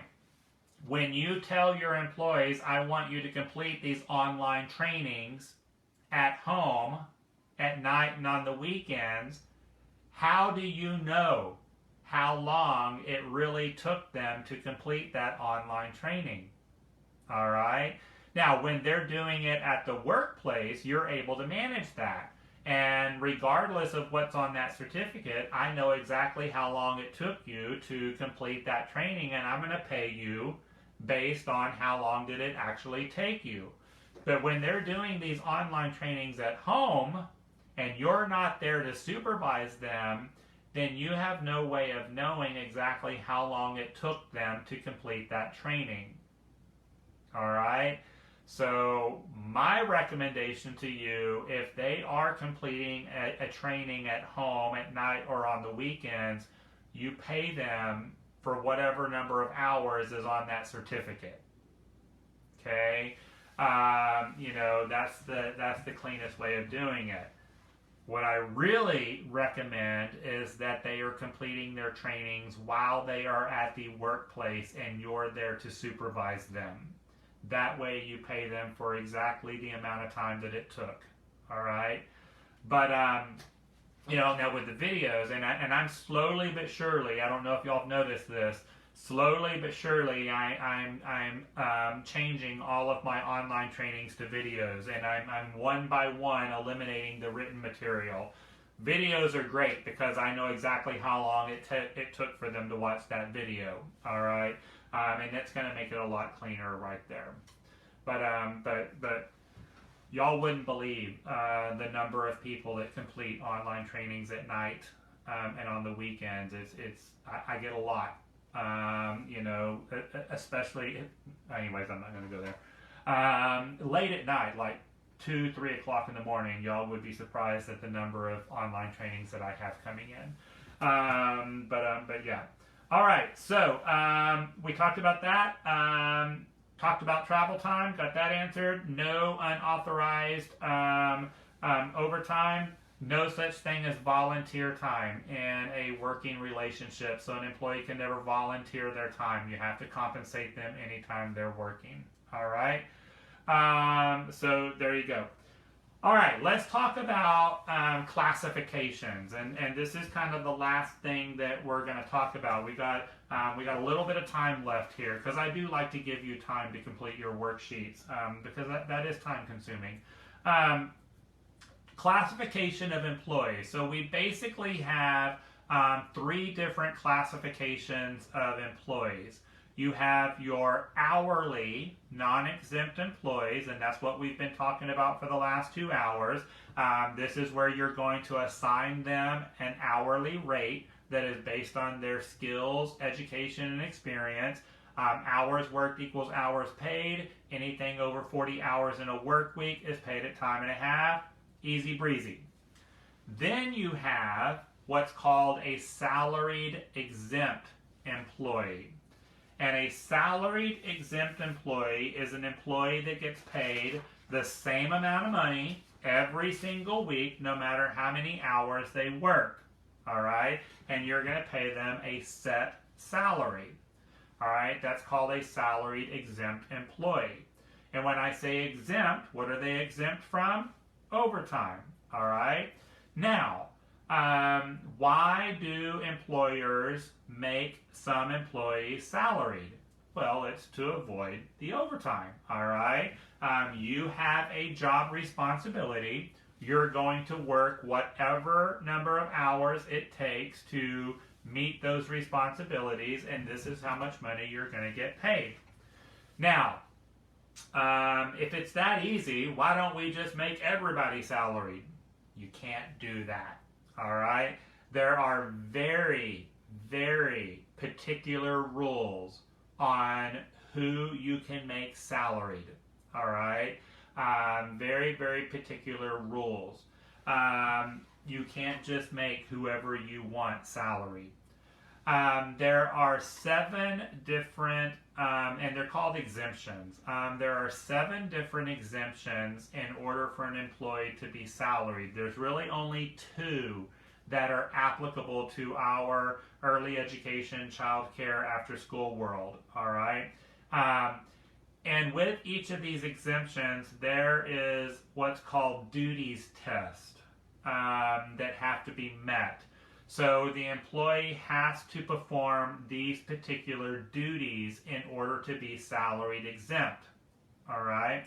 So the first one and the most common exemption that we see is what's called the executive exemption. All right.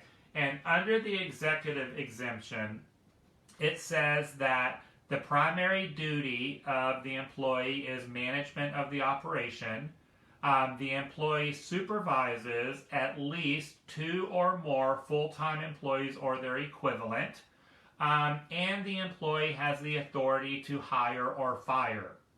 Okay, so if all of those duties are met, then they can be salaried exempt. And they have to meet all of them, not one or the other. So primary duty is operation of the business, the ability to hire and fire, and supervising other employees. All right, that's what makes them salaried. All right.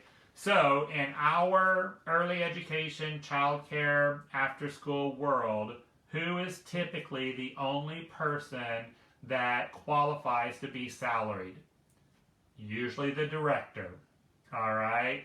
Because the director is the only person that has those 3 responsibilities. It may also be the assistant director. If you give the assistant director these responsibilities in the director's absence. All right, so director and assistant director are usually the ones that can be salaried.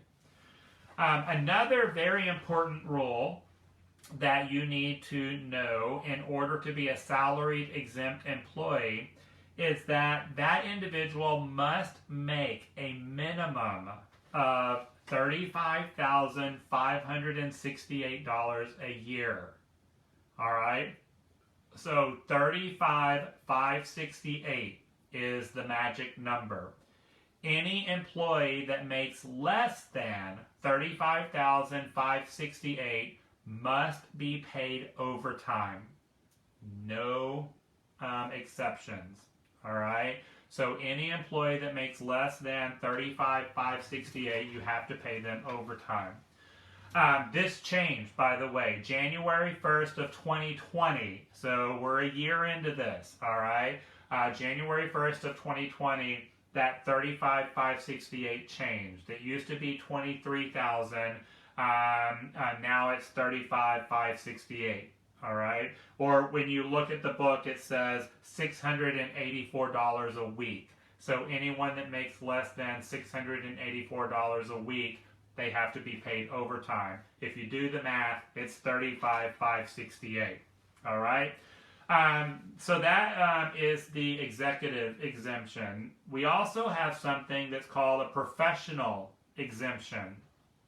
And under the professional exemption, if the job description says that the employee must have a higher education to perform the job duties, and a higher education is described as a 4-year college degree or higher. So if you say something like, all of our lead teachers must have a minimum of a bachelor's degree to work here, all right? If that's what's in your job description and you require a higher education to do the job, then that person can be salaried exempt, all right? Now, same thing. They still have to make a minimum of $35,568. That never goes away, all right? But you've got the professional exemption. Those of you that work in Montessori's, a Montessori certification is considered higher education by the Department of Labor. So you can make your lead Montessori teachers salaried exempt if you choose to. Okay, you don't have to, but you can. There is one other exemption that I have seen in our business, but I'm going to throw this out here with great caution, all right? There's something that's called the clerical exemption. And if you have an employee that does nothing but clerical work, so they do office work, you can make them salaried exempt under the clerical exemption. Now again, they have to make a minimum of $35,568, but the primary duty of that person is clerical work. All right. Now the reason why I say I'm going to throw this one out there with great caution is that in our industry, let's say you have an office person that does all of your clerical work. The moment a child comes up to the office and they administer first aid, or they administer medication, or the moment that office person steps into a classroom to give a potty break, or the moment that office person steps into the infant room and changes a diaper, they no longer meet the requirements. All of those things are considered manual labor, all right? And you just lost the exemption when they did that. So be very careful with those type of people right there, because you could lose your exemption.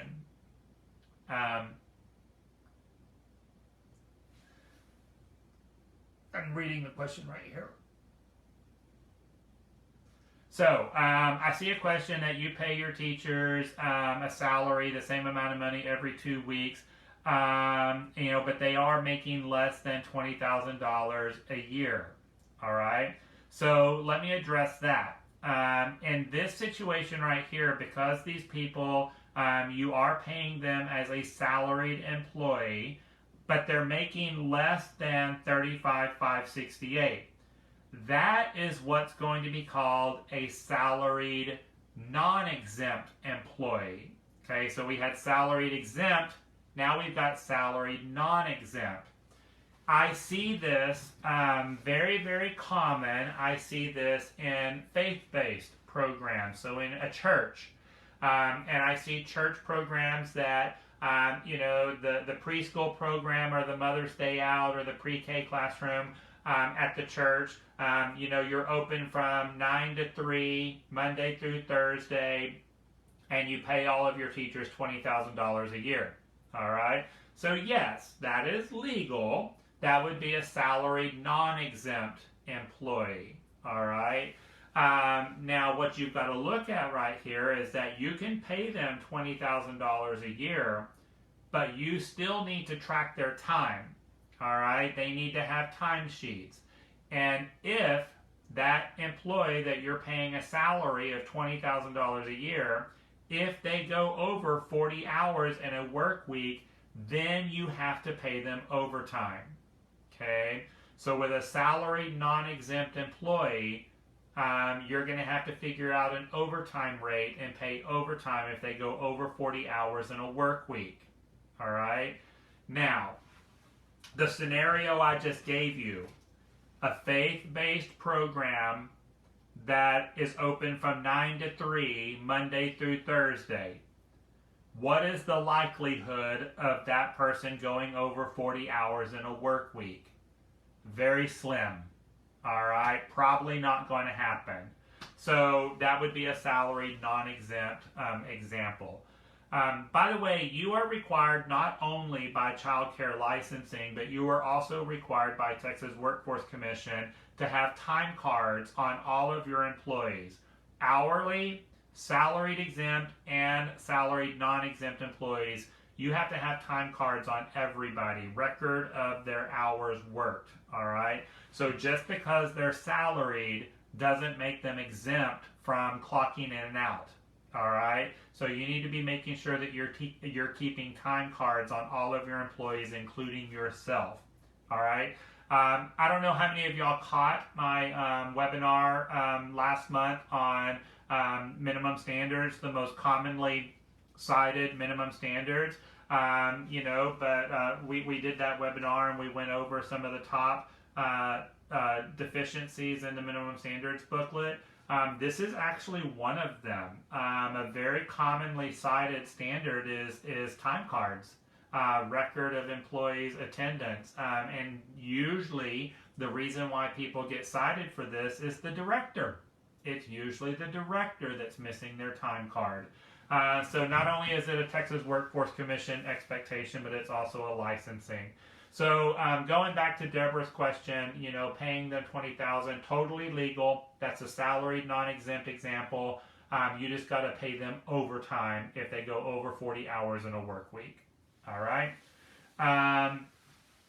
So I see a question. What about bathroom breaks? At least 5 and 4 hours. Now we talked about bathroom breaks earlier in the webinar. Any break that you give an employee that is less than 20 minutes, you cannot require them to clock out.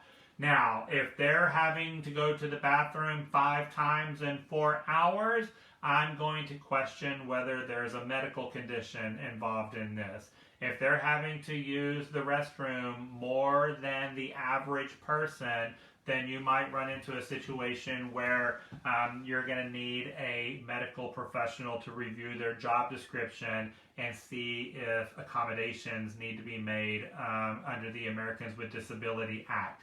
So that's a whole other training that we can talk about right there with the Americans with Disability Act. But 5 times in 4 hours is a lot. And so I would be curious to see if there is an underlying condition that we need to be aware of in that situation. All right.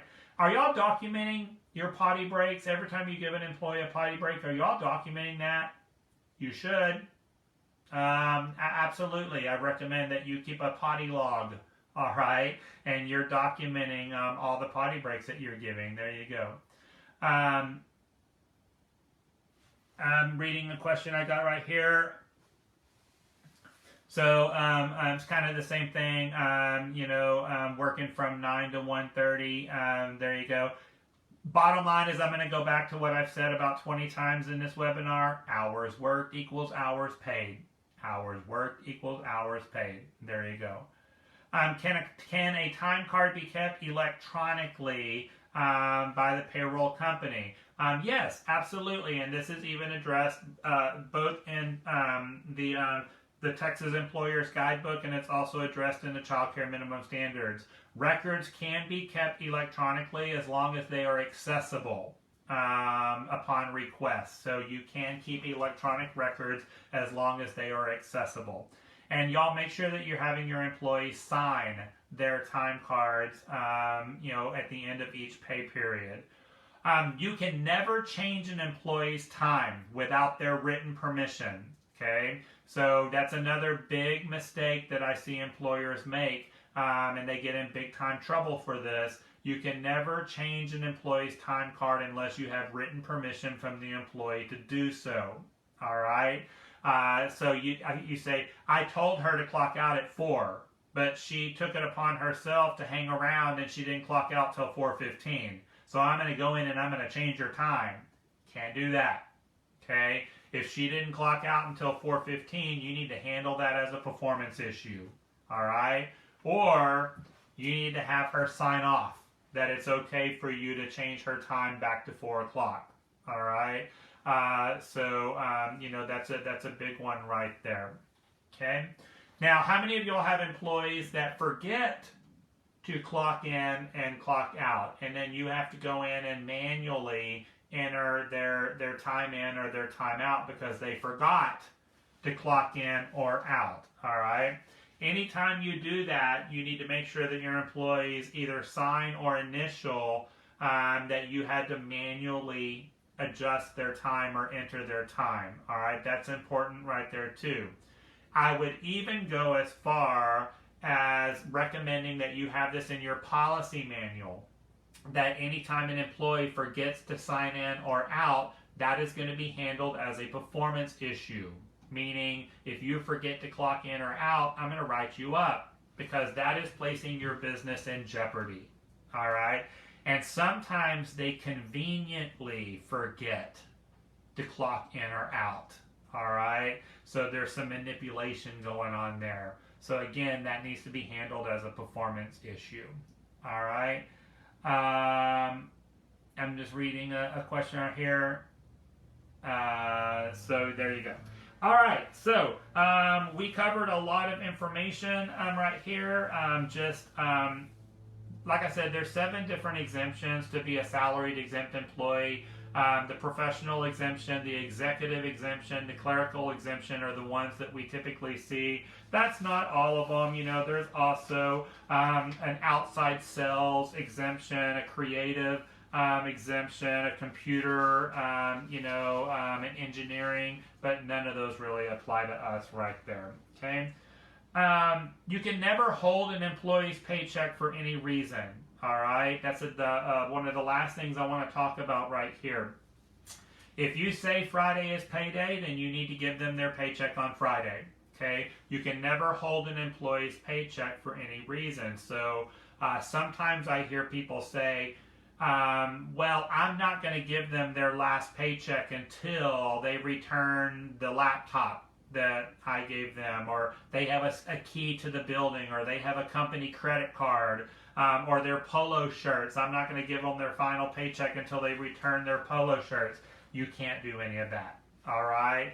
That needs to be handled in a civil way. But if you say Friday is payday, you got to give them their check on payday. On payday.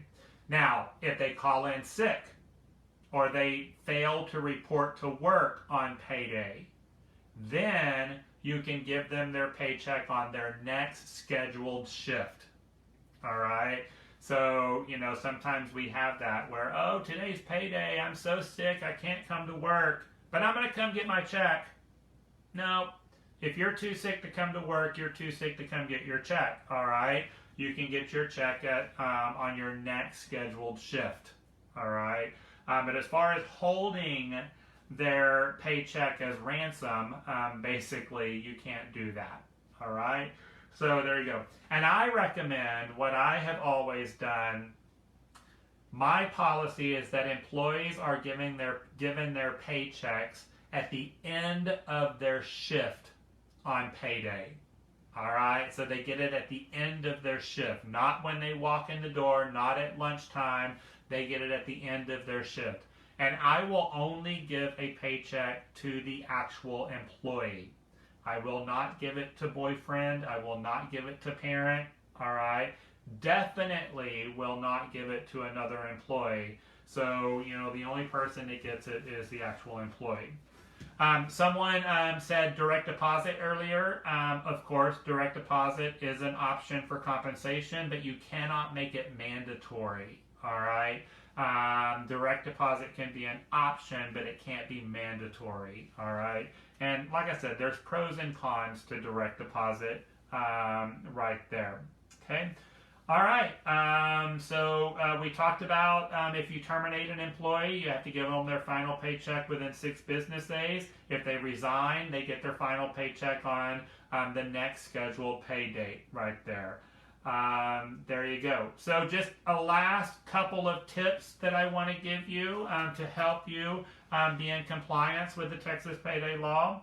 Like I said, hours worked equals hours paid. Anything over 40 hours in a work week is paid at time and a half. All right. I strongly encourage hourly employees. When you start doing salaried and salaried non-exempt and independent contractors and those type of things, that's an audit waiting to happen. Keep it simple. Pucker up and give it a kiss. All right, is what I always recommend. The only people I make salaried in my business are my directors and assistant directors. That's it. All right. Avoid deductions if possible. Deductions get messy. We spent a lot of time talking about that today. I recommend that you have employees sign a new job description every year. All right. I also recommend that you have your employees sign the employee handbook every year. Things change. All right. And our ability to do our job changes. So, we like to recommend that. Depending on how big your employee handbook is, what I really like to recommend is that you have the employee sign every page of the employee handbook. If you just have them sign the acknowledgement, sometimes they come back and say, well, that's not what the policy said whenever I signed it.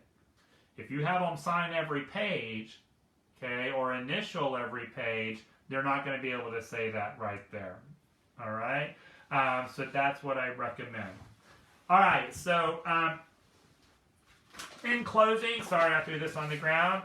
Get this book. Remember, it's now called the Texas Guidebook for Employers. You can get this from Texas Workforce Commission. It's free. They will mail it to you. Let this be your best friend, all right? But this entire book is also on the website, Texas Workforce Commission's website. I will post a link for you on how to get your hands on this book right here. All of the information that we went over today came straight from that book. There's actually a little PowerPoint presentation in the back of this book, and that's where everything we talked about today came from. So I didn't make any of this stuff up. This all comes straight from Texas Workforce Commission and the Fair Labor Standards Act. All right? So there you go. Keep it simple. Pay your people accordingly. Create a fair and equal work environment, and you got nothing to worry about. All right, that's my advice to you right there. You can do this. All right, so the link to complete your online worksheet should already be on Facebook. I had it scheduled to automatically post. So just refresh your browser or go to the top of my wall, and you should see the link to complete your online worksheet. As soon as we're done, I will also post it in this chat stream for you to complete your worksheet. Today went super fast. Wow, thank you all so much for being with me on our first Directors Workshop of 2021. I do have a teacher workshop coming up tomorrow at 9 o'clock right here on Facebook Live. It's going to be under Understanding Cognitive Development. So if you've got teachers that need some hours, tell them to hop on tomorrow and we'll have fun together. All right. Thank you all so much for being with me. I appreciate all of you so much. Thank you for doing what you do. Thank you for your grit and your dedication and making it through 2020.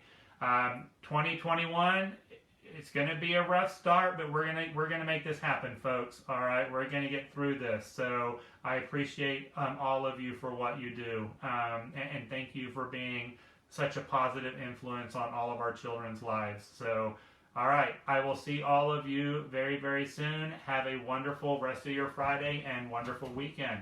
Bye, everybody.